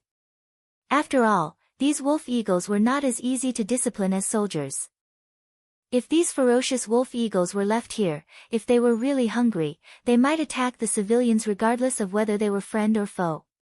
Chu Qingyan looked at the passionate civilians and felt a lot of emotions in her heart. Big Ice Cube, actually, the civilians' thoughts are very pure. They will be good to whoever is good to them. But often, the people in power will have nothing to do with this. Water can carry a boat, but it can also capsize it. They are not willing to understand this principle. Xiao Su continued and said lightly. Chu Qingyan sighed helplessly. At this time, the soldiers had already gone down to distribute food to the wolf and eagle soldiers. She suddenly looked around and frowned uneasily. What's wrong? Xiao Su asked with concern as soon as he turned around and saw that her expression was not right. Have you noticed that we haven't seen Little Annoyance since we entered the city? As soon as Chu Qingyan said this, Xiao Su recalled that the last time he saw Little Annoyance was before entering the city. He gently held her shoulder and comforted her. Don't worry, I will send people to check its whereabouts. Okay. She nodded, but the worry in her eyes could not be concealed. She hoped that nothing would happen to Little Annoyance, or she would feel guilty toward Bai Yutang and the others. Just as Xiao Su was instructing people to search, Chu Qingyan seemed to see a white figure running from the crowd. Oh no, it was two white figures. One was Little Annoyance, she recognized it. The other seemed to be taller and more powerful, and its footsteps were more vigorous. Its fur was snow white and there was not a single strand of mixed hair on its body. It was very pure, but its eyes revealed an inviolable majesty and dominance. Was this still a snow wolf? Wherever it passed, the wolves all retreated, as if they were kneeling in submission. Several alpacas flew over Chu Qingyan's head. Who was it? Chapter 9:15. Without giving Chu Qingyan too much time to think, the two had already arrived in front of her. However, one was passionately acting cute, while the other was aloof and expressionless. Chu Qingyan rubbed Little Annoyance's head. Just as she was about to ask who this aloof master was, she saw Bai Yutang and the others running away from her. They surrounded the aloof wolf, spinning and jumping. What made her even more surprised was that the aloof wolf's expression changed when facing these three. It actually revealed a gentle and affectionate look that only a human would have. Without asking, Chu Qingyan also guessed the aloof wolf's identity. Although she had all kinds of questions about its appearance, this place was really not suitable for chatting, so she invited them into the residence. As the big brother, Bai Yutang declined the master's invitation and volunteered to watch over this pack of hot-blooded wolves. Chu Qingyan did not force it. Indeed, the wolf pack needed someone to restrain it. Otherwise, if they hurt people, the consequences would be serious. Let them go play with the Southern Sung soldiers. Xiao Su suddenly suggested. Chu Qingyan smiled sinisterly. Big Ice Cube's thinking is brilliant. This way, those captured soldiers would not dare to act rashly. After all, there were many of them. If they rebelled, it would take a certain amount of energy to suppress them. With Bai Yutang and the others, they could only cower. The group returned to the residence once again. After a night of concealment and a day of fighting, Chu Qingyan was already exhausted. She called for people to feed Little Hai and the others, then she went to wash up. Otherwise, she would be sticky all over and uncomfortable sitting down. When she changed into a new set of clean clothes and walked out, she saw that there was already someone sitting in the room. Moreover, there was a fragrant meal on the table. She immediately went up and took the bowl of rice. Without hesitation, she shoveled in a mouthful and said with a lisp, "How do you know I'm hungry?" This question was too low class. You haven't eaten for a day. It's not like you're made of iron. Xiao Su smiled helplessly. Then I'll start eating.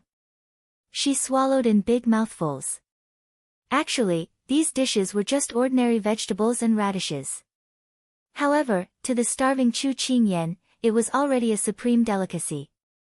Perhaps she was hungry and found everything delicious. Xiao Su saw this and his gaze softened. He picked up some food and placed it in her bowl. Don't just eat. You have to eat too. Chu Qingyan nodded. She didn't say anything and quickly dug into the food. It was only after she finished 2 bowls of rice that she felt alive again. She wiped her lips and smiled contentedly, not caring about anything else. Xiao Su raised his hand to wipe the rice grains on her cheeks and said with a smile, Xiao Fan and the others are waiting in the yard. They seem to have something to say to you. Chu Qingyan was surprised. They should be playing at this time. Why are you looking for me? Also, why didn't you tell me beforehand? I don't want you to faint from hunger later. Although you're their master, that's too embarrassing, Xiao Su said in a dignified manner. Chu Qingyan nodded and said that he was very thoughtful. Then, she walked out happily. Xiao Su frowned slightly as he looked at her joyful expression that she didn't seem to notice. When he walked over just now, he met Xiao Fan and the others and found that they were not in a good mood. He had a hunch that it was not a good thing, so he let the little one eat and drink until she was full. No matter what happened, she would have enough energy to face it. As soon as Chu Qingyan walked out of the room, she saw the few animals waiting in a row in the yard. She smiled. Why don't you go play or sleep? Aren't you guys tired from the whole day? Ow! Glutinous rice ball walked up and rubbed against her trousers. Translation: Master is the most tired. We are not tired. Chu Qingyan squatted down and stroked its head. Then, she turned to Xiao Fan and smiled. Aren't you going to introduce that one? Chu Qingyan could not believe her eyes when she heard that. Little Annoyance was blushing. God, who could tell her that she could actually see a wolf being shy in her lifetime? If it were 5 years ago, she would never have believed that it was possible to distinguish the emotions of animals through their fur. Ow ow ow ow ow, Xiao Fan growled a few times. The general idea was, this is my husband. We were separated from each other in the past. Then, she was pregnant with wolf pups. In order to avoid being hunted down by hunters, she had to hide all the way. In the end, she was rescued by Father Chu and so on. Later, she fell in love with her master and settled down. The cold wolf king walked up and stretched out its front paw to gently pat its wife's head. Then, it turned to look at Chu Qingyan coldly. Ow ow, ow ow ow ow, the general idea was, this king has been looking for them for more than half a year and only found them yesterday. Coincidentally, something happened to you, so I gathered the wolves to help you. This king is very grateful for everything you have done for this king's wife and children. Chu Qingyan sighed. This was the touching story of finding one's wife thousands of miles away. And the story of repaying the debt of gratitude for saving his life. She nodded and said, You're welcome, you're welcome. However, she did not notice the reluctance in the other's eyes. At this moment, Xiao Fan approached her and licked her fingers, showing a rare attachment. Chu Qingyan was slightly stunned. Then, she smiled and said, Why are you so sentimental now that the family is reunited? Ow ow, Xiao Fan raised its head. Its eyes were not as green as usual at night. Instead, they were watery. Translation: Master, we're leaving. This was like a bolt of lightning that struck her instantly. She was unprepared and was shocked on the spot. Xiaohai, who was playing with its feathers on a nearby tree, almost fell from the tree when it heard this. It dug its ears, suspecting that it was hearing things. After a while, the moisture on her hands made her recover from the shock. Did I hear wrongly? Did you say that you're leaving? Xiao Fan, yes, master. We're leaving. We're here to say goodbye. Chu Qingyan murmured, When are you leaving? Cold Wolf King, tonight. A happy family, reunited after thousands of miles. They should be running freely in the mountains and on the grasslands. She had no reason to force them to stay. Okay. Then you have to be careful. When you miss me, you can come back to see me often. Oh no, wait until the war is over. Otherwise, it's too dangerous to be by my side. Chu Qingyan spoke incoherently, but her face kept smiling gently. Xiao Fan rubbed its head against her palm again. Then, it took a few steps back and gazed deeply at her. After a while, it turned and ran toward the gate. 5 figures, like 5 white lights, disappeared in the blink of an eye. Chu Qingyan maintained her squatting position for a long while before slowly standing up. She turned and whispered to the person who had walked up behind her. Big Ice Cube, Xiao Fan, they're gone. Her eyes were sparkling and translucent, as if the moonlight had shone into her eyes and formed a starry lake. Chapter 9:16. I heard it. Xiao Su's voice was gentle. He had witnessed everything in the corridor just now. However, he could not go forward to help her, because this was a separation she had to face.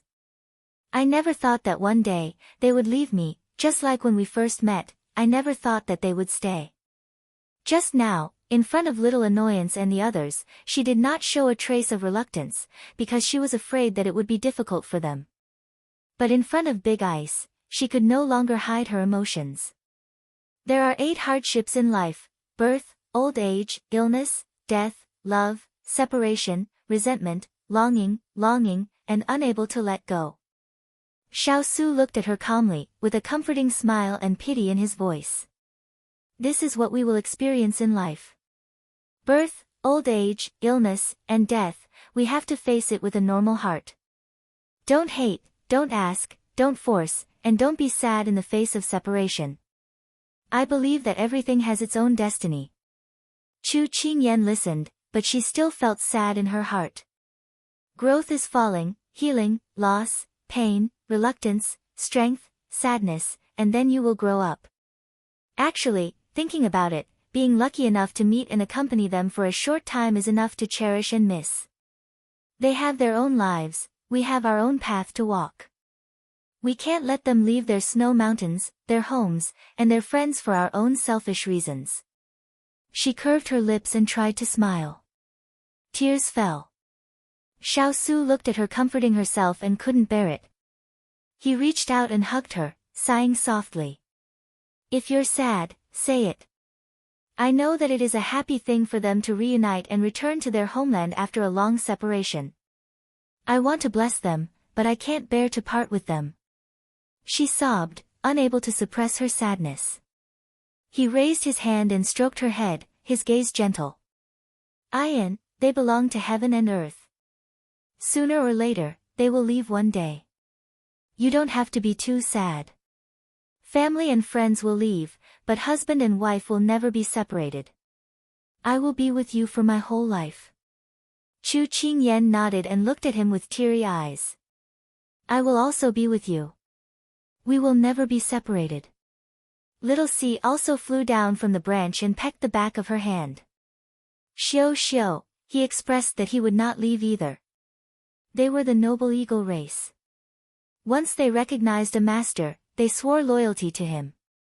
They wouldn't be like the wolf clan, who were fickle and didn't keep their word, running away in the face of disaster. Chu Qingyan felt the concern, but she wanted to cry even more.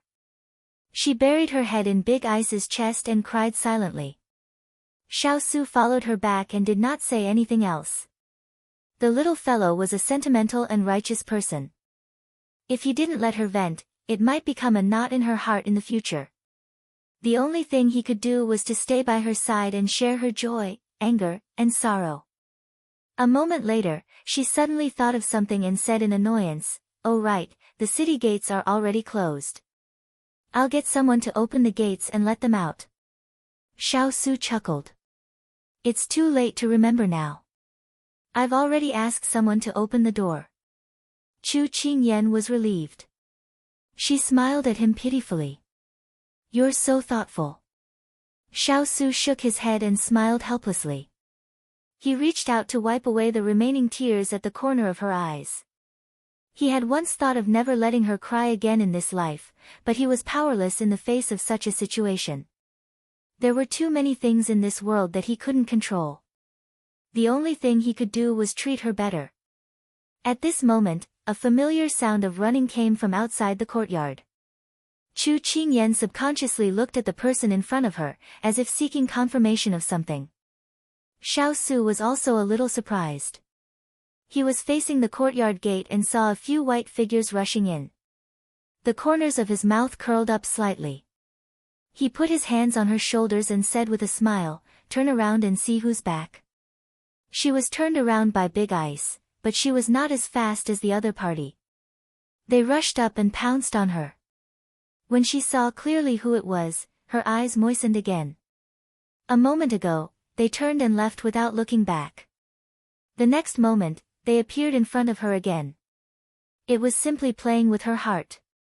"Didn't you leave with your parents?" Chu Qingyan asked with a trembling voice. After leaving Jiangning County, Little Annoyance reluctantly looked back in the direction they came from.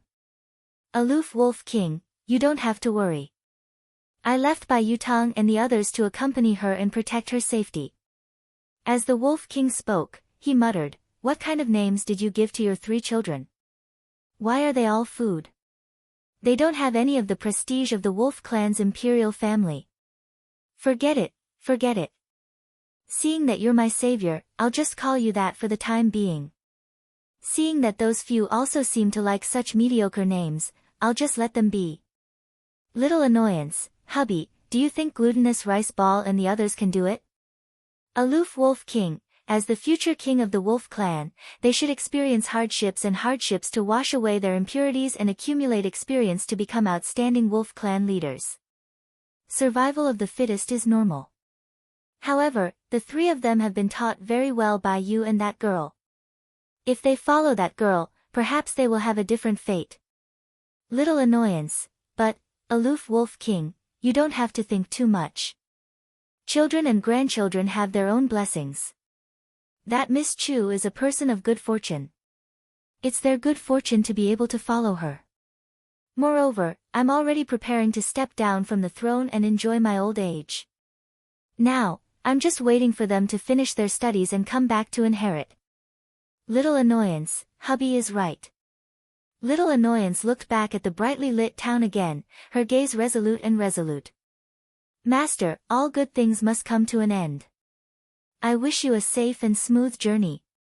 On the mountain peak, 2 snow wolves were chasing each other. Under the full moon, they stopped and howled. Chapter 9:17.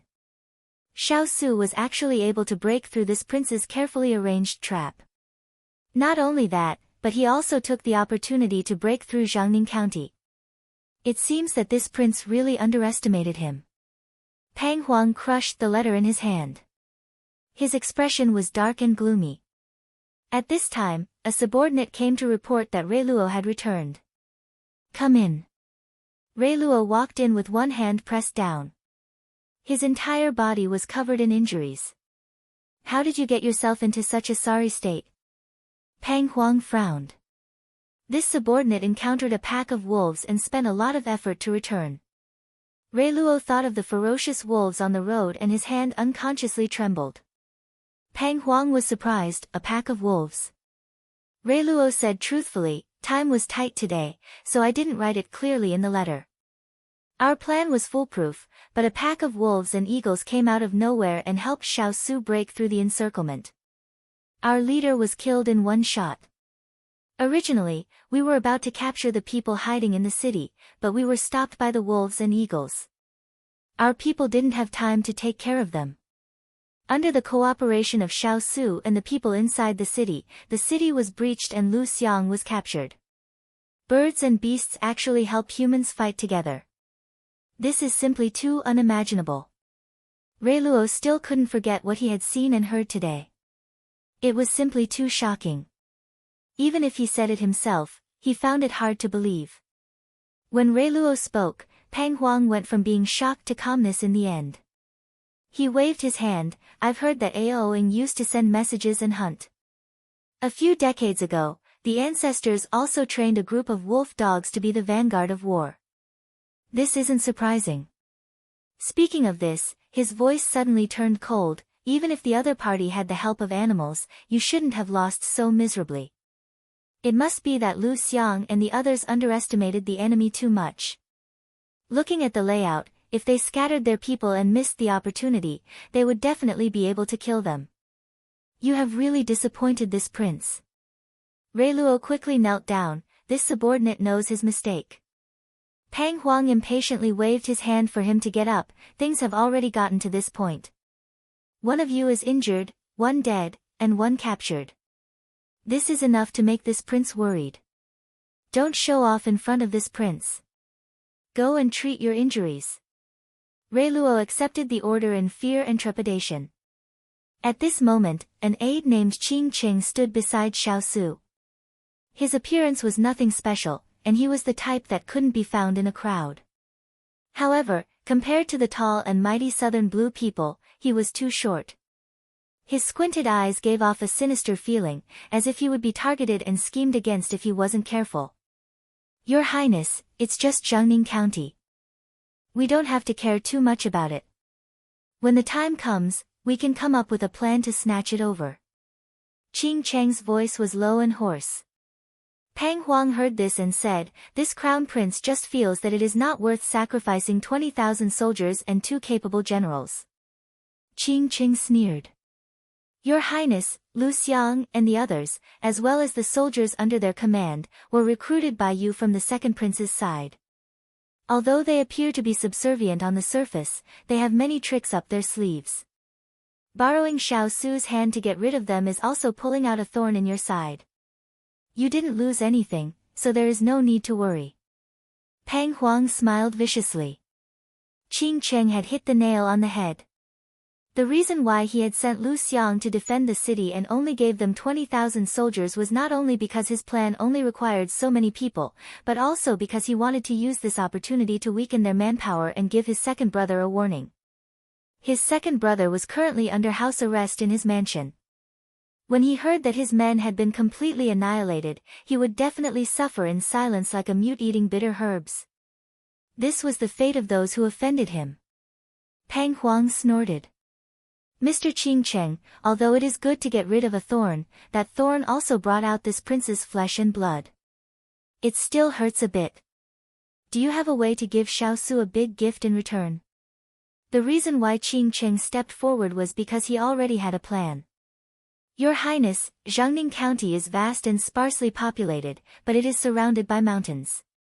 The citizens only have one source of water, which is Jiangning River. This one feels that we can do something about it and set a trap while we are at it. Pang Huang understood immediately and laughed heartily. As expected of this prince's strategist, you really hit the nail on the head. If you can delay Xiao Su and ruthlessly defeat him, then this prince will reward you handsomely.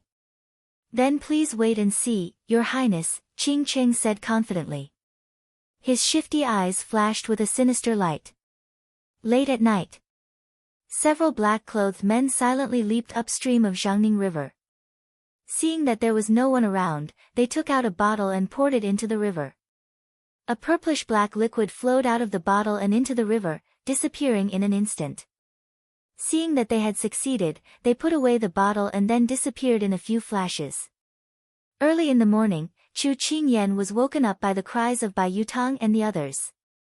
She got up with a head of messy hair and helplessly cursed in her heart. These fellows even took over the work of crowing roosters. They were treating themselves more and more like domesticated dogs. After getting up and changing her clothes, she planned to brush her teeth and wash up. Suddenly, she remembered that Xining wasn't by her side and those men wouldn't prepare these things for her. She couldn't help but pat her head and walk outside. It seemed like she had to rely on herself. As soon as she walked out, several snow wolves ran over and happily said good morning. Chu Qingyan facepalmed. If it weren't for you fellows disturbing me, I wouldn't have gotten up before dawn. Forget it, I won't bicker with them. Let's go. Big sister will take you out for a stroll. Chu Qingyan led them out of the residence. She wanted to see what the town looked like after they had reclaimed it. Early in the morning, many women came out to fetch water and wash clothes. Not far away, there were soldiers helping to repair the houses.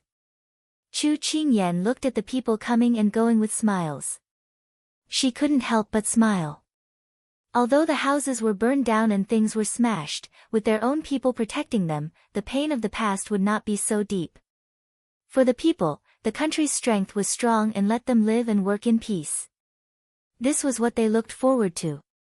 And Big Ice Cube and the soldiers he led gave them a sense of security, so that they would no longer be frightened. A person's charm sometimes lay in the steadiness and reliability he showed under the responsibility he bore. And Big Ice Cube was the same. This feeling of glory continued until Chu Qingyan walked in front of a tofu pudding vendor. "Boss, please give me 4 bowls of soy milk and 4 youtiao," Chu Qingyan ordered. Under Bai Yutang's gentle tug, she added 3 more youtiao. "These are the wolf heroes, right?" The old vendor looked at Bai Yutang and the others in surprise. As he spoke, several people surrounded them. Chu Qingyan touched her head, not knowing how to answer. Overnight, her family became internet celebrities. The internet celebrities licked their fur, looking ignorant and adorable. Howl howl, translation, "Boss, hurry up with our youtiao, the wolves are starving." At this moment, someone suddenly screamed. "Come quickly, Aunt Shin fainted." Chapter 9:18. This exclamation caught Chu Qingyan's attention. At this moment, many commoners had already gathered around. Chu Qingyan walked over. When the crowd saw her, they opened up a path for her. Chu Qingyan nodded gratefully. Then, she saw Aunt Shin lying on the ground. Her eyes were tightly shut, her lips were pale, and she was foaming at the mouth. Did she faint because she was too tired? A commoner at the side guessed. Chu Qingyan observed her for a moment and reached out to check her breathing. When she found that she was still breathing, she said, "Carry her to the prefectural governor's residence and find a doctor called Qing Yanluo. She will help treat her." "Okay, okay. Thank you, little brother Chu." The onlookers immediately carried Aunt Shin away. Chu Qingyan looked in the direction where the crowd left and couldn't help but rub her nose. It was really surprising that everyone knew her surname. At this moment, Bai Yutang and the rest were already impatient and wanted to go eat breakfast. Chu Qingyan smiled and brought them back to the tofu stall to sit down and wait quietly. "Soy milk and youtiao, here. Little brother Chu and the other heroes, please enjoy," the old man said kindly. Chu Qingyan nodded in thanks and prepared to set the bowls for them. She thought to herself that she should buy the bowls that glutinous rice ball and the rest had drunk from. After all, humans and wolves were different. Just as glutinous rice ball and the rest were about to pounce forward to eat, the old man walked back to the stall and suddenly swayed and collapsed. "Uncle!" Chu Qingyan felt a black shadow pass by as she immediately raised her head and cried out in alarm. She had just stood up to help the old man up when she saw the commoners who were eating at the next table also lying on the table, foaming at the mouth. A large group of people had collapsed in an instant. Moreover, their symptoms were similar to Aunt Shin's. What was going on? Was it mass poisoning? These 4 words floated over her head. "Little brother Chu, little brother Chu." Just as she was testing everyone's breathing, Fang Lu quickly ran over with his men. "Fang Lu." Chu Qingyan stood up and frowned. "Did something happen?" Fang Lu nodded with a very serious expression. "This morning, soldiers in the barracks fainted one after another. Following that, many commoners suddenly fainted in the city. The situation came so suddenly, Lord Ethereal and Miss Cheng have already begun to examine them, but more and more people are fainting. The situation is getting out of control. His Highness ordered you to return to the residence immediately." Chu Qingyan's face changed. How could this be? Lord Kongling said that he might have been poisoned, but we'll have to wait for them to study the specifics before making a conclusion, Fang Lu replied. Chu Qingyan calmed herself down and scanned the surroundings of the tofu stall. Her eyes flashed as she said, "Fang Lu, pass down the order. Tell the citizens in the city and the soldiers in the barracks not to touch food or water from this moment onwards. If anyone has eaten or drunk anything since this morning, make sure to record it down." Tell them to stay around the residence in case there is no one around when the poison takes effect. Yes, this subordinate understands. Ever since the battle in Jiangning County, Fang Lu had recognized her abilities and admired her from the bottom of his heart. At this time, he had forgotten that she did not have any official position. He was the general. When he heard her calm orders, he naturally obeyed. You go first. I will return to the residence soon. Don't worry about me. Leave a few people behind to take the patients back to the residence. Chu Qingyan nodded to him. Yes. Seeing Fang Lu hastily leave with his men, Chu Qingyan planned to go back. But when she took a step, she suddenly remembered something. She immediately turned to look at the 3 bowls of soy milk on the ground. They had all been finished. And the 3 in front of her were still licking their lips as if they had not had enough. Chu Qingyan's mind exploded. She facepalmed. It's over. These 3 were probably poisoned as well. She did not dare to delay any longer. Taking the 3 with her, she immediately rushed to the residence. However, when she passed through the alley, the scene she saw made her very shocked. There were countless people lying around the residence. There were soldiers, citizens, old and young, all of them crying out in pain. When she appeared, Hualing ran in front of her and put his hands together in prayer. It's a good thing that the Bodhisattva is protecting us. The little princess is fine. Then he said in an aggrieved voice, Little grandaunt, where did you go? Master couldn't find you and almost had people tear down the residence. He was afraid that something would happen to you. She wanted to say that Fang Lu had sent a message, but she remembered that Fang Lu had already been sent out to do something. She couldn't help changing the topic with a guilty conscience. Is there anything wrong with His Highness? His Highness was busy with work today and did not have time to eat, so he was not poisoned. However, Turin and the other brothers have already been poisoned. Hualing said in a happy and sad voice. Chu Qingyan let out a sigh of relief, but she quickly raised it again. You mean that it's already confirmed that he was poisoned? Hualing quickly signaled for her to speak softly. Little grandaunt, do you want everyone to know and cause panic? Chu Qingyan immediately covered her mouth. Great aunt, you should first walk around in front of Master and let Master feel at ease. Hualing urged. For this pair of masters, he had worried quite a bit as a subordinate. Chu Qingyan silently cursed in her heart. Her family's big ice cube was not someone who could not distinguish right from wrong and only cared about love. However, she did have something important to discuss with Big Ice Cube right now. She did not have time to talk to Hualing as she quickly headed to the conference hall. When she entered the conference hall, it was already filled with people. At this time, they were all anxiously giving reports.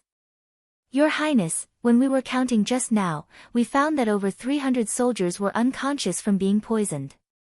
Close to 10,000 soldiers have eaten food and are already a bit unconscious. Your Highness, there are more and more citizens coming to seek medical treatment. They have filled several alleys and are spreading far and wide. Chu Qingyan walked in and could feel the heavy atmosphere in the room. The current situation was becoming more and more serious. Fellow soldiers, what suggestions do you have? Xiao Su looked at the person who came in from outside and the dense color in his eyes became a bit lighter. Then he looked away and turned to look at the officers present.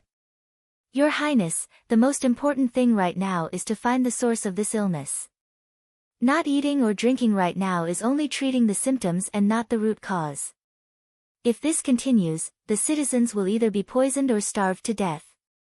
The entire city will suffer. A soldier surnamed Li said in a pained voice. General Li is right.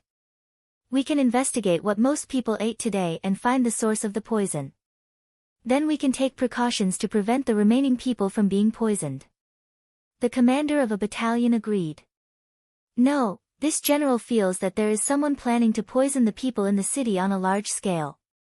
The most important thing right now is to investigate the suspicious people in the city and catch the person who poisoned the people to obtain the antidote. A soldier on the other side refuted. Instantly, everyone was divided into 2 factions that refuted each other. Chu Qingyan felt her head hurt from all the noise. Do you think that this kind of noise in the market can solve the root cause of the problem? A spring-like water flowed through the middle of the opposing side, bringing a cool breeze that washed away everyone's restlessness. But more than that, everyone felt a layer of cold sweat appear on their backs. Chapter 9:19. Only Xiao Su could silence everyone in an instant. He looked coldly at the crowd. In a time of crisis, all you care about is arguing. You really don't let down the battle robes you're wearing. Everyone couldn't help but lower their heads. This wasn't the time to pursue the matter. Xiao Su raised his eyebrows slightly, his gaze sharp and dignified. General Li, bring people to collect the food and water the soldiers ate and drank today. Bring it to Ethereal for inspection. Yes, General. General Li stepped forward and bowed. General Lin, bring people to search the entire town for suspicious people. If you find anything, bring it to the governor's residence immediately. Yes, General. General Lin also stepped forward to accept the order. Chu Qingyan nodded silently. Big Ice Cube first taught them a lesson, then arranged according to the views of both sides. At the same time, he calmed people down. This method of controlling people was very clever. General of the 1st Battalion, bring the soldiers who aren't poisoned and maintain order outside the residence. Have people take care of the poisoned civilians and do the work of calming the unpoisoned civilians to prevent a riot. Jean Xian, go to the city tower now and strengthen the defense. Prevent people from using this opportunity to attack the city. Xiao Su gave a series of orders. Everyone held their breaths as they received the orders. No one dared to say anything. Because these orders took into account the overall situation and considered all aspects, no one had any objections. Chu Qingyan's gaze turned from the people in the room to the person behind the table. She didn't know why, but she faintly felt that Big Ice Cube's voice was different from usual. But he was wearing a mask now, so she couldn't tell what was wrong. She thought to herself, was she thinking too much? After the meeting ended, the soldiers quickly walked out. Now, time was life. If they delayed any longer, there could be 1 or even 10 civilians poisoned. After everyone left and the air in the hall was clear, Chu Qingyan planned to walk in front of him. At this time, footsteps came from outside. Hualing held onto the door handle, panting as he said, "Young master, Bai Yutang and the others are poisoned too." Although she had a premonition, Chu Qingyan's heart still trembled when she heard the news. I know. They drank the soy milk from the tofu stall this morning. She closed her eyes.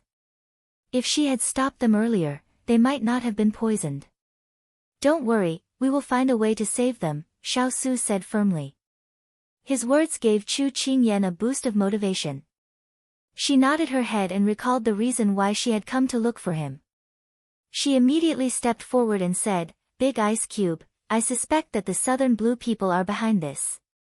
I'm worried that they'll take this opportunity to attack the city. I've thought of that as well.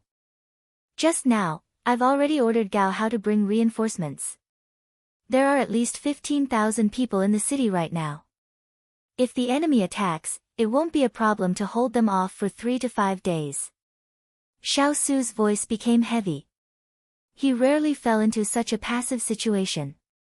This feeling was somewhat unfamiliar, but it gave him the excitement of meeting his match. If the Southern Blue people were behind this, then this battle would be even more intense and novel than before. Chu Qingyan nodded her head and continued, Big Ice Cube, I have a suggestion. Let's gather all the doctors in the city and set up a medical team.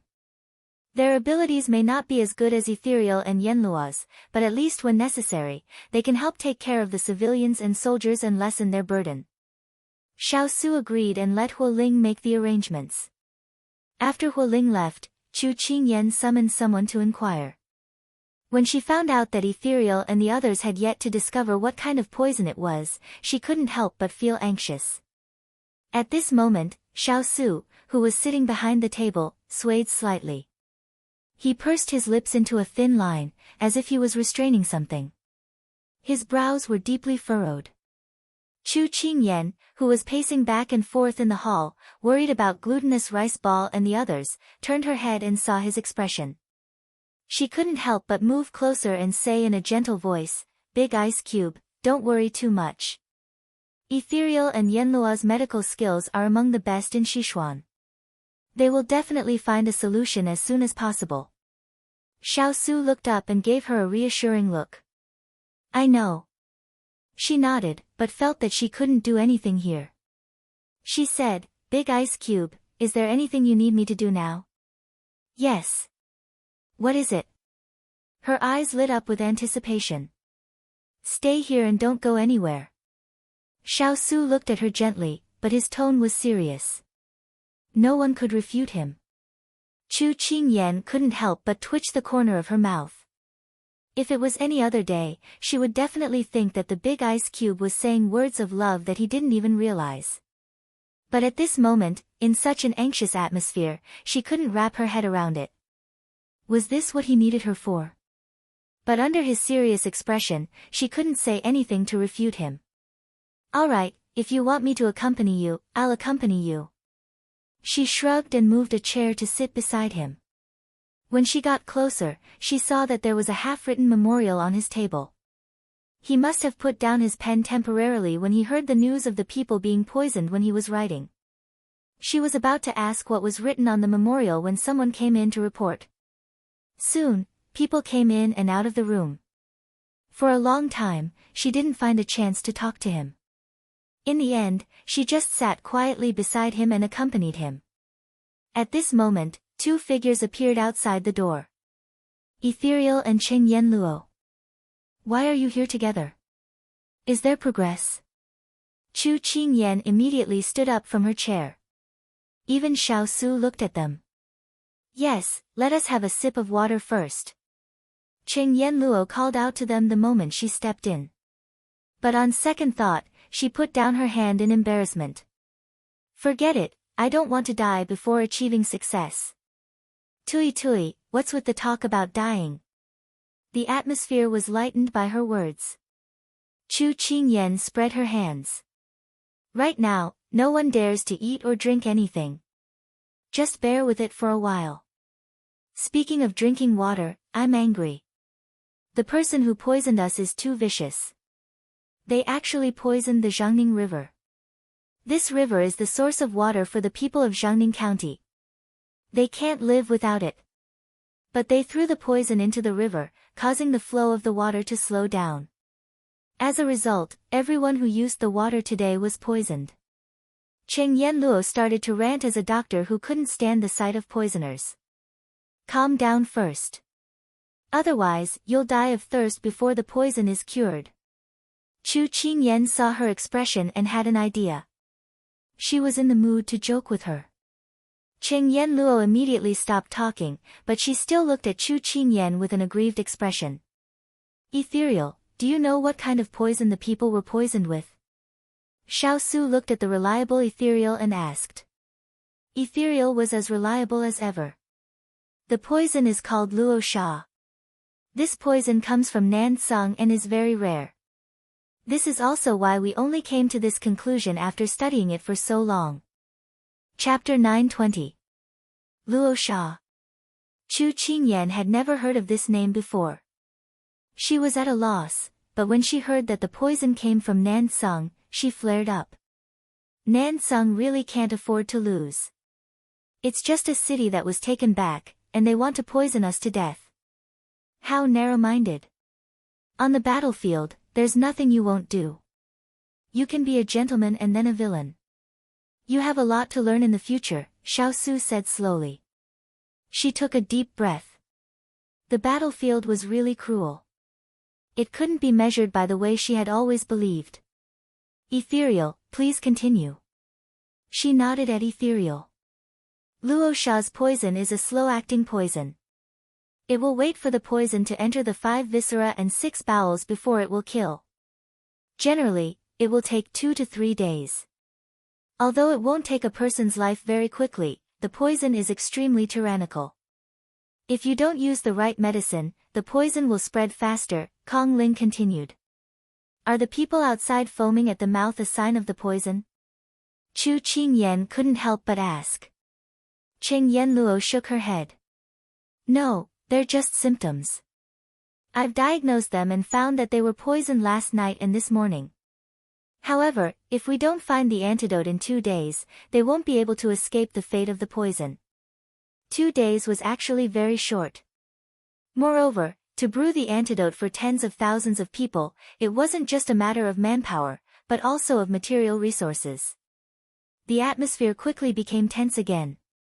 Do you have a way to cure the poison? Xiao Su's tone was unusually serious. We've found a way to cure the poison. Although Luo Sha's poison is very strong, the antidote herb is very common. It's a kind of herb called cattail. Cattail grows in damp places and they reproduce very quickly. Basically, if you can find one, you can find a large patch of them. Ethereal's tone was much lighter as he continued. Before coming here, I've consulted with the local doctor. Because it has little medicinal value, very few people would collect it and store it in the pharmacies. However, they provided us with a piece of information. In the depths of the forest 5 miles away, there's a wild cattail. As soon as he said this, Chu Qingyan couldn't help but smile. It's good that there's a place to look. Big Ice Cube, let's send someone to look for that herb. She thought that it would be like the poison in the ice cube, where she would need to search for those exotic flowers and herbs. She couldn't help but heave a sigh of relief. Xiao Su's brows relaxed. He said to the ethereal duo, today, this prince will send someone to escort you to pick the herbs. Go and come back quickly. It was rare that the two of them didn't see eye to eye with each other. They nodded in agreement and then went to prepare. With the antidote, Chu Qingyan's worries were swept away. Just as she was about to volunteer to escort the ethereal duo, she suddenly heard Big Ice Cube say, Ian, close the door. Chu Qingyan followed his instructions and closed the door. However, when the noise outside was shut out, she realized why the Big Ice Cube suddenly asked her to close the door. When she turned around to ask, she saw a scarlet stream of blood flowing down from the corner of his mouth. She was immediately stunned. Big Ice Cube, what's wrong? Her voice was so flustered and helpless that she didn't know what she was saying. Don't panic, I'm fine. Xiao Su knew that he had scared her. He wanted to comfort her, but the blood in his mouth didn't seem to stop. He frowned slightly, very dissatisfied with the situation. At this time, Chu Qingyan didn't know how she walked in front of him. She reached out to wipe the corner of his mouth. When she came back to her senses, her hand was already stained with blood.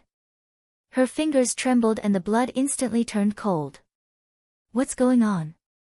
She just remembered to pick up a handkerchief to help him stop the bleeding, but everything was useless.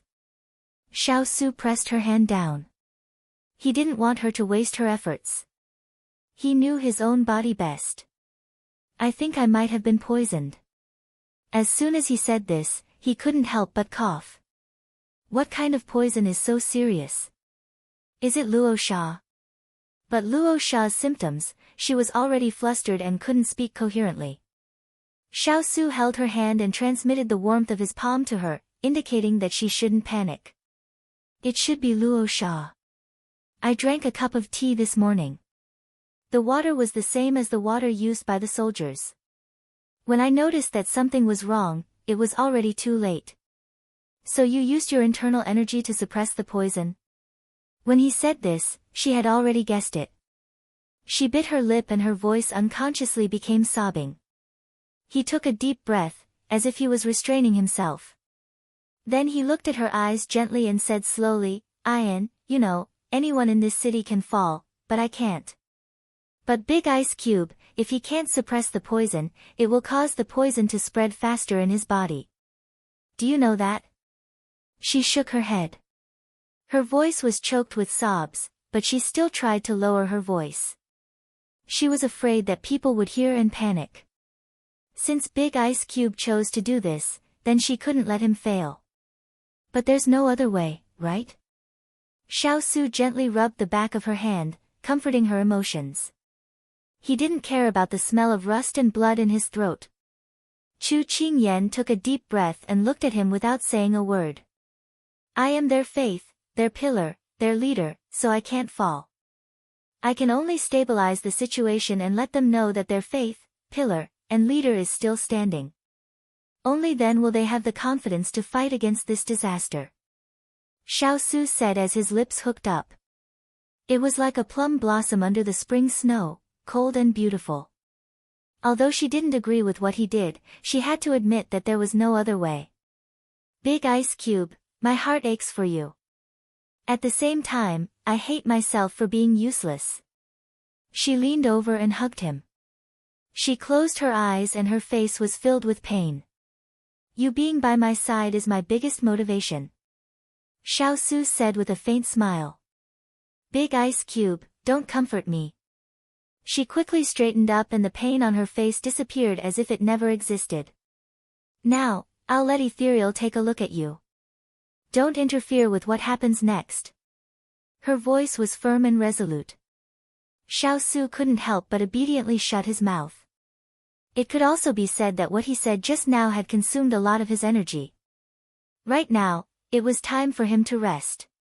Soon, Ethereal was called in. When he heard Chu Qingyan's explanation, he couldn't hide his shock and immediately went forward to take her pulse. His lips were tightly pursed. When he withdrew his hand, he didn't care about seniority and stared at her with raised eyebrows. Master, you're too reckless. This poison can't be suppressed by force. Now, it has already invaded your internal organs. This subordinate will prescribe you a medicine to temporarily control the poison. But if you don't get the antidote within a day, then, at this point, Kongling couldn't continue. She couldn't help but turn her back. Chu Qingyan heard this and clenched her fists.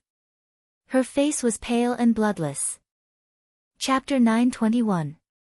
Compared to Chu Qingyan and Ethereal's depressed and worried mood, the person involved was like an outsider, seemingly not taking it to heart. Although his voice was a little weak, it was still as indifferent and calm as usual. Ethereal, get someone to boil the medicine.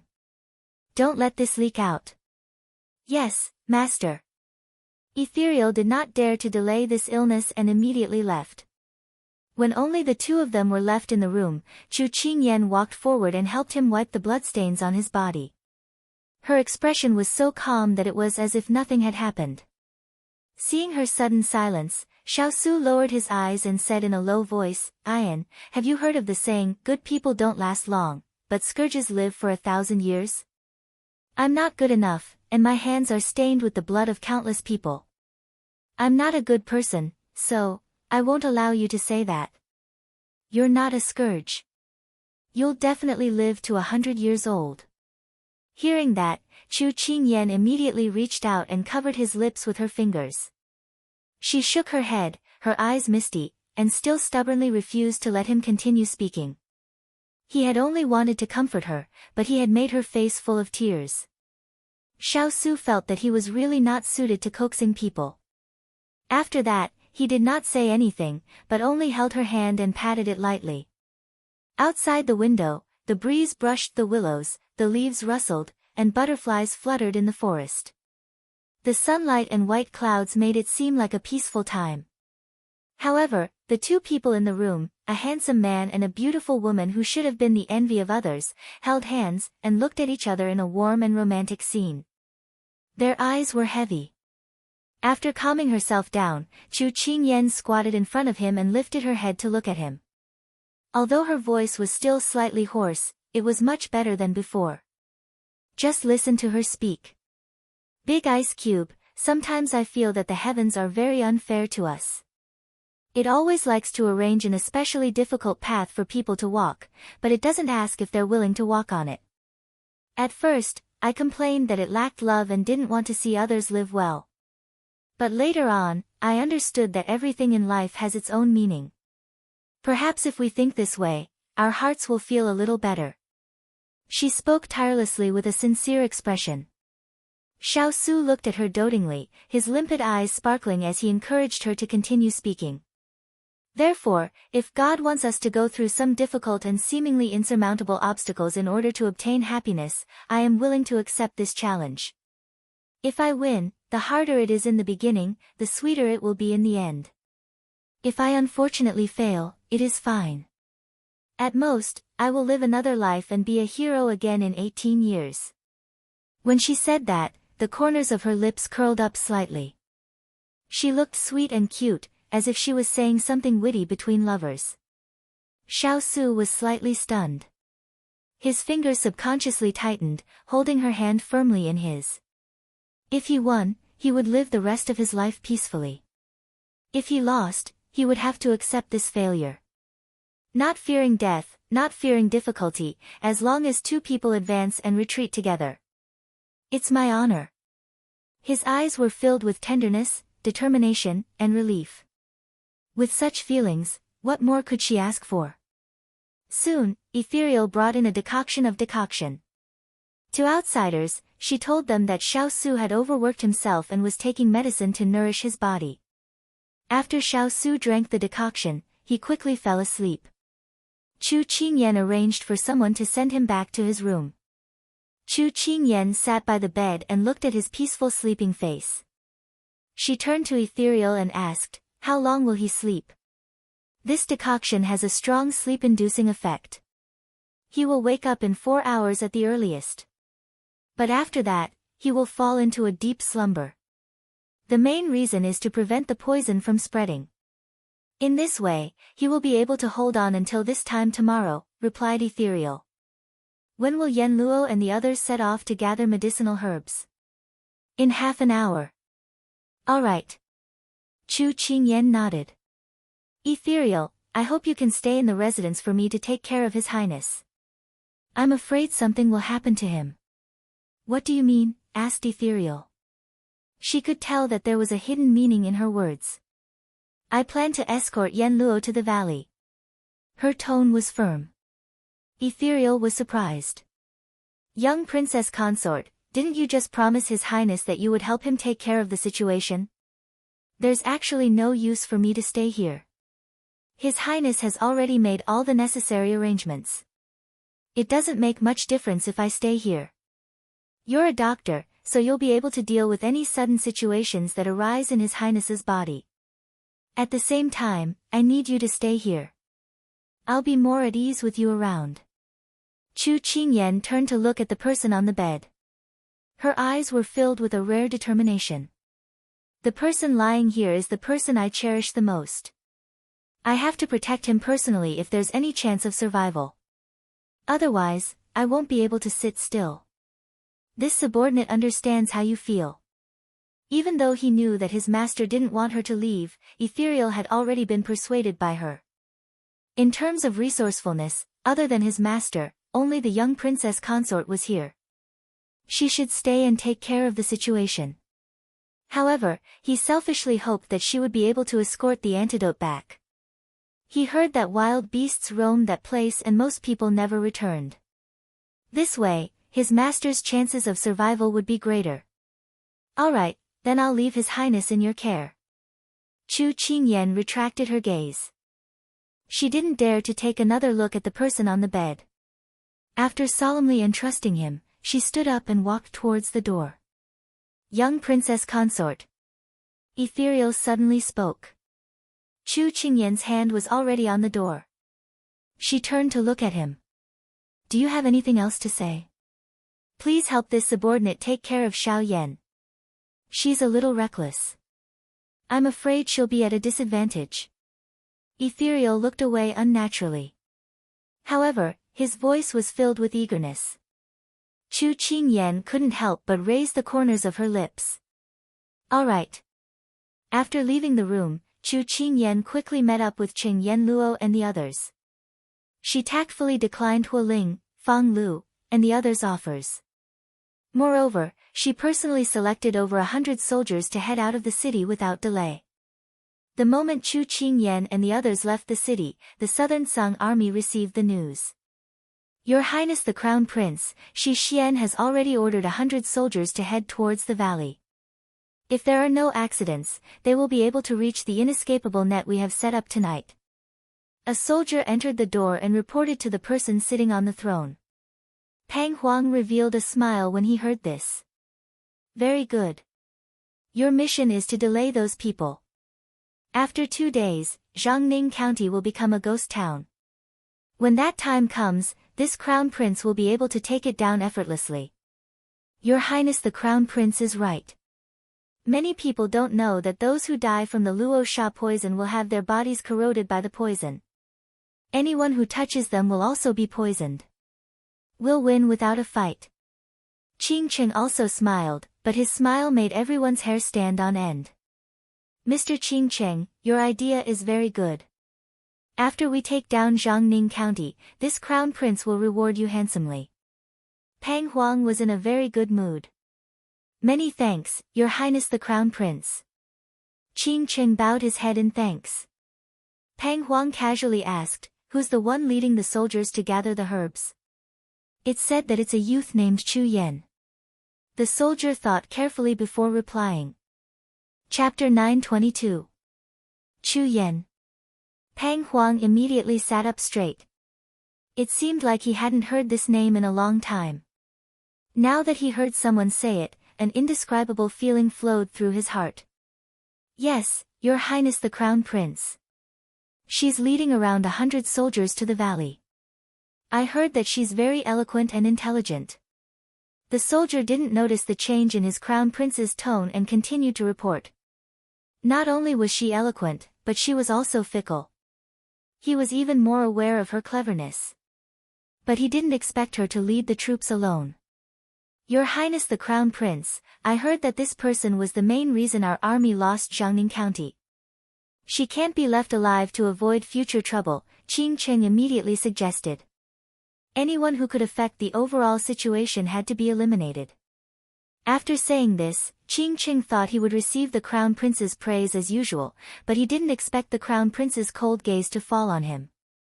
Qing Cheng shivered, but he didn't know what he said wrong. Could it be that His Highness had other plans? Pang Huang withdrew the pressure he had just released. He stood up and said to everyone in the room, this Crown Prince will take over the mission of surrounding the Sichuan soldiers. It's been a while since I've stretched my muscles, so this Crown Prince's hands are itching. He stood ramrod straight and smiled like a spring breeze, as if he was nothing more than a noble young master who was suddenly in the mood to go on a spring hunt. The people present didn't know why their master had suddenly changed his mind, but they were already used to this temperamental master, so they all bowed their heads and obeyed. Chu Yan, do you still remember how you humiliated me half a year ago? This time, I'm going to get back at you with interest. The corners of his lips curled up, but it was hard to tell if it was a happy or sinister smile. At this time, Chu Qingyan sat on the back of a horse and couldn't help sneezing. Chen Yenluo turned to look at her. Did you catch a cold? No, it's probably some dark person secretly cursing me behind my back. Chu Qingyan waved her hand indifferently and focused on the road in front of her. Chen Yenluo chuckled. You can still crack jokes at a time like this. I thought you had already fallen into a state of panic and couldn't extricate yourself. Chu Qingyan knew what she meant. She laughed self-deprecatingly. In this world, there are many things that happen so suddenly that people are helpless. But what can we do? You have to live your life as usual. You have to work hard to find the antidote. The antidote won't fall just because you complain or feel sorry for yourself. It was just like if you were bitten by a dog, you couldn't bite back. If the heavens don't treat us well, we'll go and complain to the heavens. I'm not afraid of being struck by lightning, but I don't want to waste time on this. Hearing these helpless words, Chen Yenluo sympathized with the young couple. The hardships they had gone through could be written into a storybook. You're right. We have to live positively. We won't give up until the last moment. You don't have to worry. As long as we find the herbs, we'll immediately bring them back and boil them for everyone to drink. The poison will be cured, and the crisis will naturally be resolved. Chen Yenluo's usual sharp tongue was gone. She had transformed into a kind elder sister, sincerely cheering for her. At this moment, a neighing sound came from behind the horse. Whoosh whoosh, listen, even Xiao Hai is cheering for you. Cheng Yanluo couldn't help but laugh. Chu Qingyan laughed as well. Because Xiuhua Cake and the other two had been poisoned, Xiao Hai was by her side. It had been lazy recently and was unwilling to spread its wings to fly, so it rode with her on the same horse. At first, the horse was very afraid of Xiao Hai. It took a long time before it could barely ignore the fierce alien on its back. Little brother Chu, there are two paths ahead. The one on the left is relatively easier to travel, but we'll have to go around a mountain on the way. It'll take more time to reach our destination. The one on the right will save us some time, but I heard that mountain snakes and wild beasts often appear on this path. It's very dangerous and difficult to travel. The man who led the way pointed at the two paths in front of them and explained. Then which path should we take? Cheng Yanluo looked at the person beside her. Chu Qingyan made a prompt decision. There's no need to choose this path. We'll take the one on the right. To her, time was of the essence. What?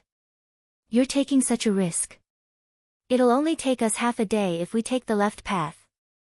We'll still be able to make it back to the city in time. The man who led the way panicked and hurriedly explained. Although that was true, the extra half a day might cost Xiao Su his life. But Xiao Su's poisoning couldn't be told to outsiders. Chu Qingyan and Cheng Yanluo were bitter but couldn't say anything. When the man saw that Chu Qingyan didn't seem to have changed her mind, he immediately stopped his horse and waved at her. I can't go to my death with you.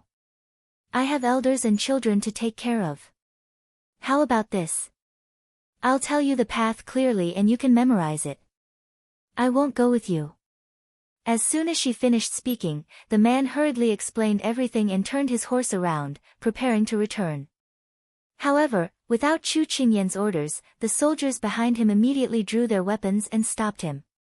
When the man saw the sharp blades, he was so frightened that his eyes almost popped out of their sockets. How can you do this? We're also going to save the people of Jiangning County.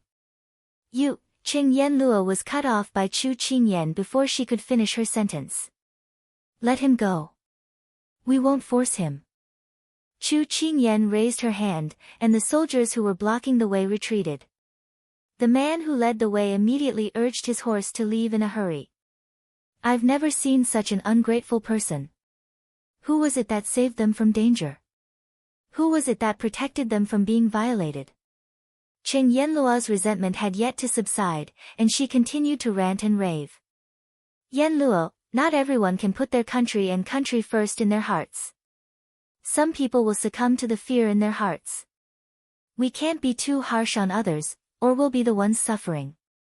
Right now, it's more important for us to get down to business.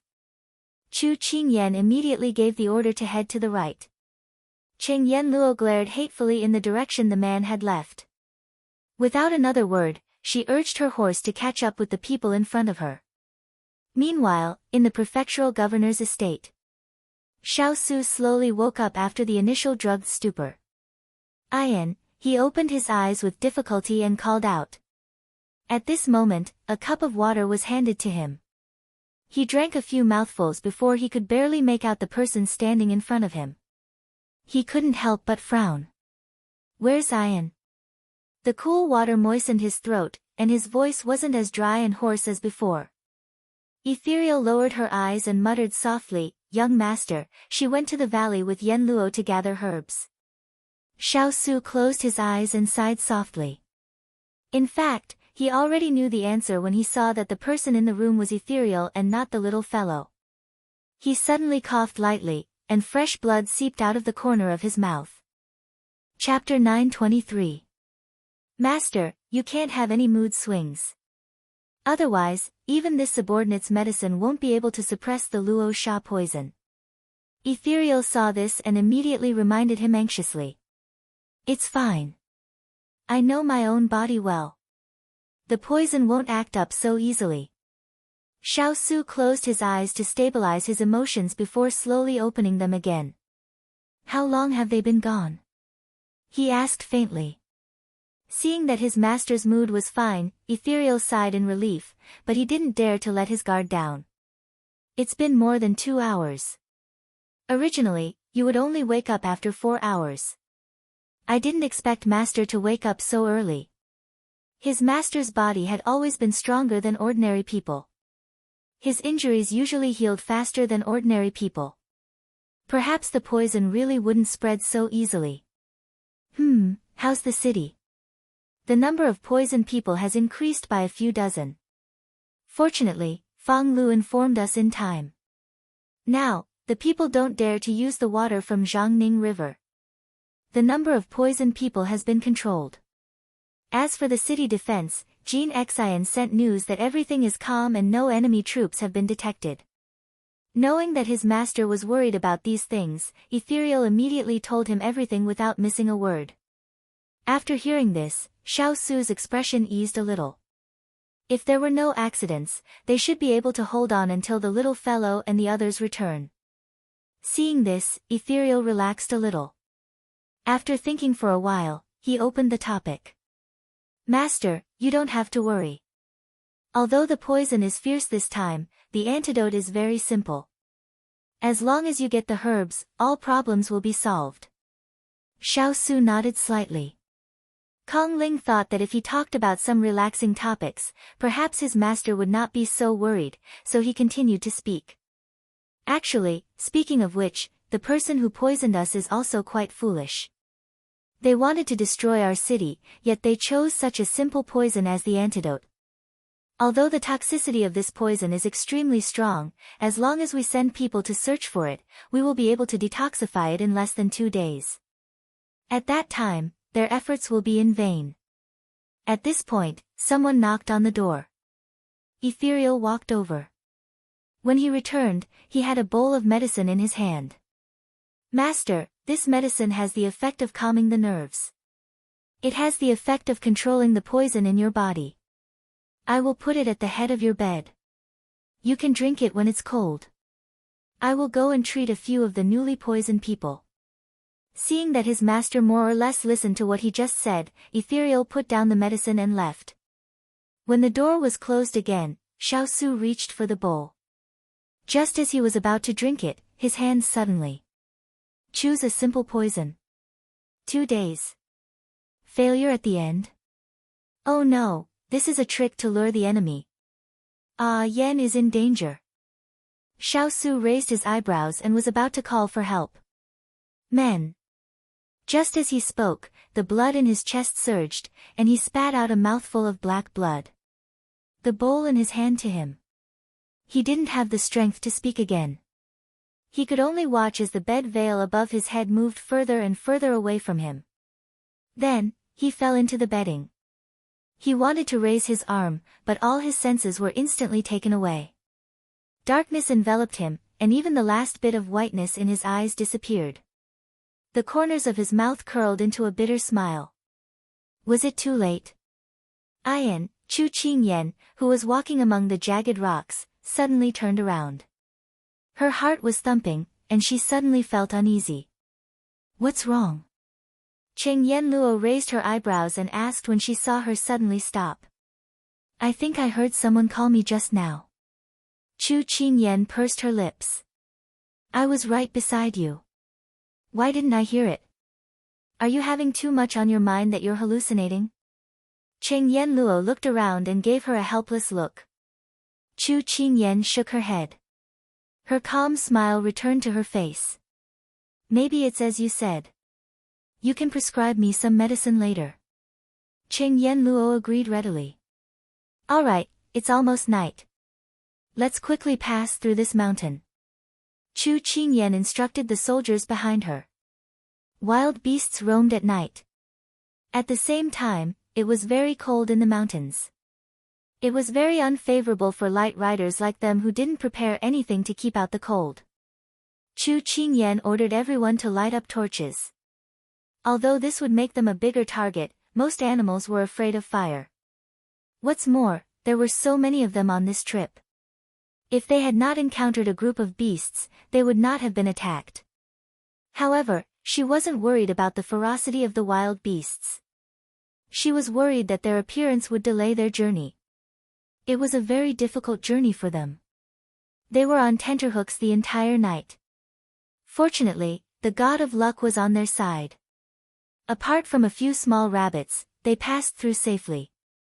When the first rays of the morning sun appeared, they walked out of the forest and headed toward another mountain. Their clothes were soaked with dew and stuck to their bodies. It was bone-chilling. Chu Qingyan pursed her lips. She didn't show her discomfort. She seriously identified the direction. Didn't that person say that after passing through this mountain, we'll reach a junction and turn left? After that, we'll go up the mountain and walk for another hour to see the valley? We've been circling around for almost 2 hours. Why haven't we even seen the shadow of the valley? Cheng Yenluo dismounted and plucked grass. She looked very impatient. At this time, the sun had risen. The sunlight was a little glaring. Chu Qingyan put her hand on her forehead and looked around. There shouldn't be a problem with the location. Maybe we haven't found the right direction to go to the valley. This place was full of tall trees and overgrown with weeds. There were few traces of humans. If they weren't careful, they could get lost here. Little brother Chu, we've found the valley. It's just behind the back of the mountain. A soldier ran over, looking very happy. Chu Qingyan and Cheng Yenluo looked at each other and smiled. She immediately ordered, "Leave 10 men to watch the horses. The rest of you, carry the baskets and follow me." The road ahead was difficult, so she decided to abandon the horses. Yes. At this time, it was like they had passed through the endless darkness and finally saw the dawn. Everyone was in high spirits and didn't look tired at all. When Chu Qingyan's group entered the valley, the people standing at the top of the mountain looked down and saw everything. "Your Highness, in another moment, they will enter our encirclement. Should we have the soldiers make a move?" the leading general asked. Pang Huang raised his hand to stop him. "No, don't act rashly. This prince will deal with this old friend later." "Yes." Pang Huang crossed his hands behind his back and his eyes fell onto the red-clothed youth leading the group. "Chu Qingyan, when you see this prince later, will you be very surprised? Catching people off guard, this is what you taught me in the past. Now I'm just returning it to you." His lips curled into a meaningful smile. Chapter 924. When the wind blew, the dew rolled on the branches and leaves. Soon, it evaporated under the sun. By the time Chu Qingyan led her men into the valley, the moisture on her body had already dried off. However, the warmth from her body could not reach her heart. She held the portrait of the cattail in her hand and carefully observed it. She would rather kill the wrong person than let the wrong person go. Hundreds of people spread out and surrounded the entire valley, searching in full swing. "Did you find it?" "No." Someone asked from afar.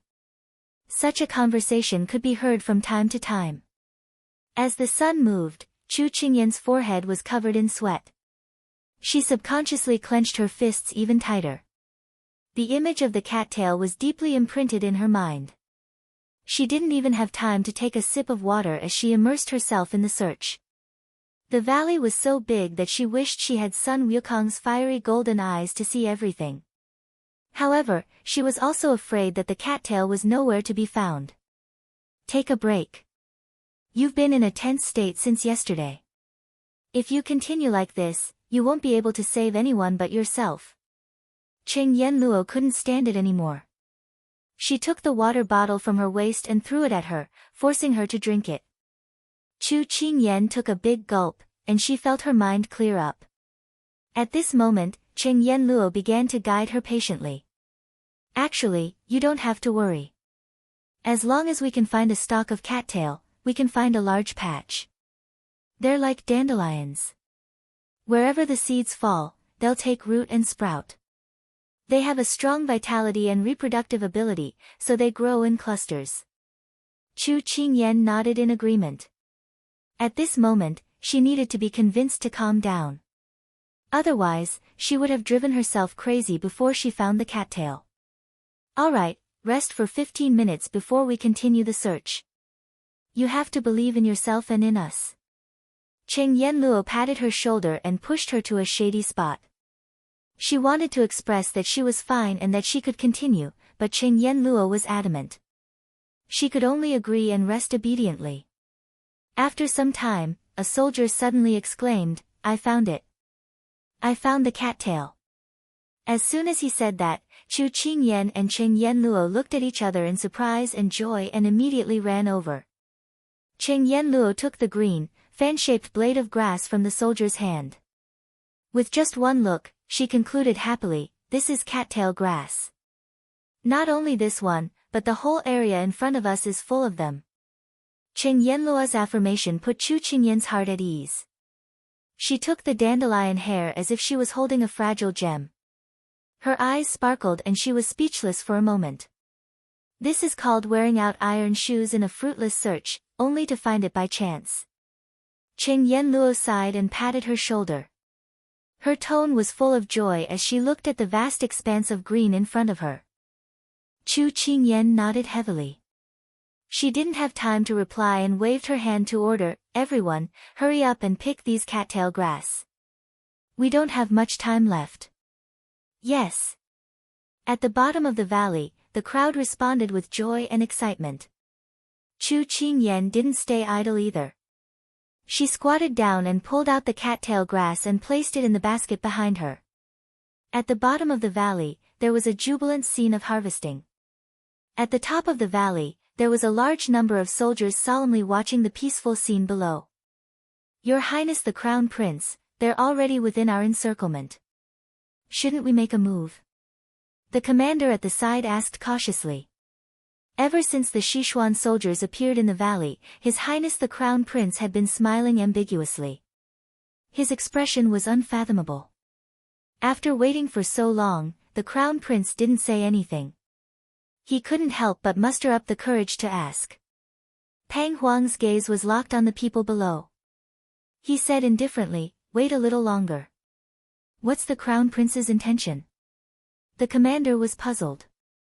If it were any other day, Pang Huang wouldn't be willing to answer his subordinate's occasional question. But at this moment, with the warm sun and gentle breeze, he was in the mood to talk. "Do you think there's anything more interesting than personally crushing a person's hope?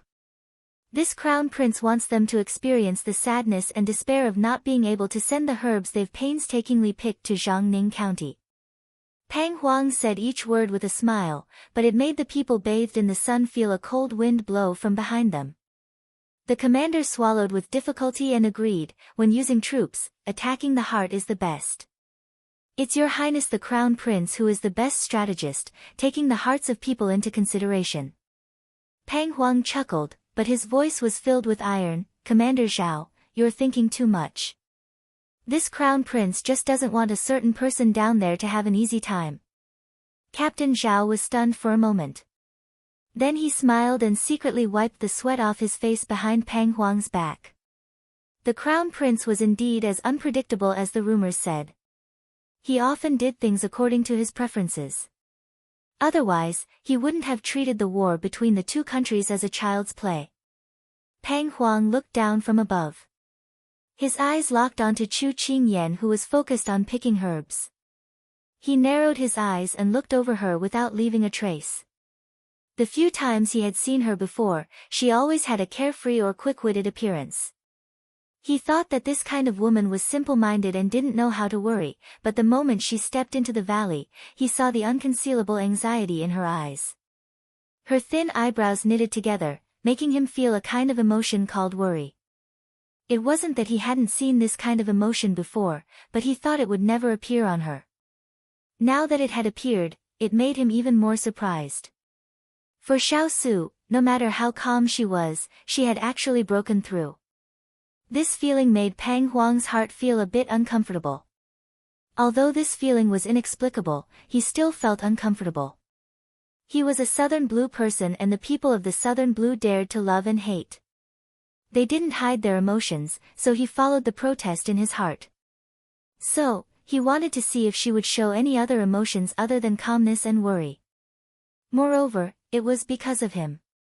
So, he was looking forward to seeing what kind of expression she would have when she finished picking and saw the layers of people surrounding her.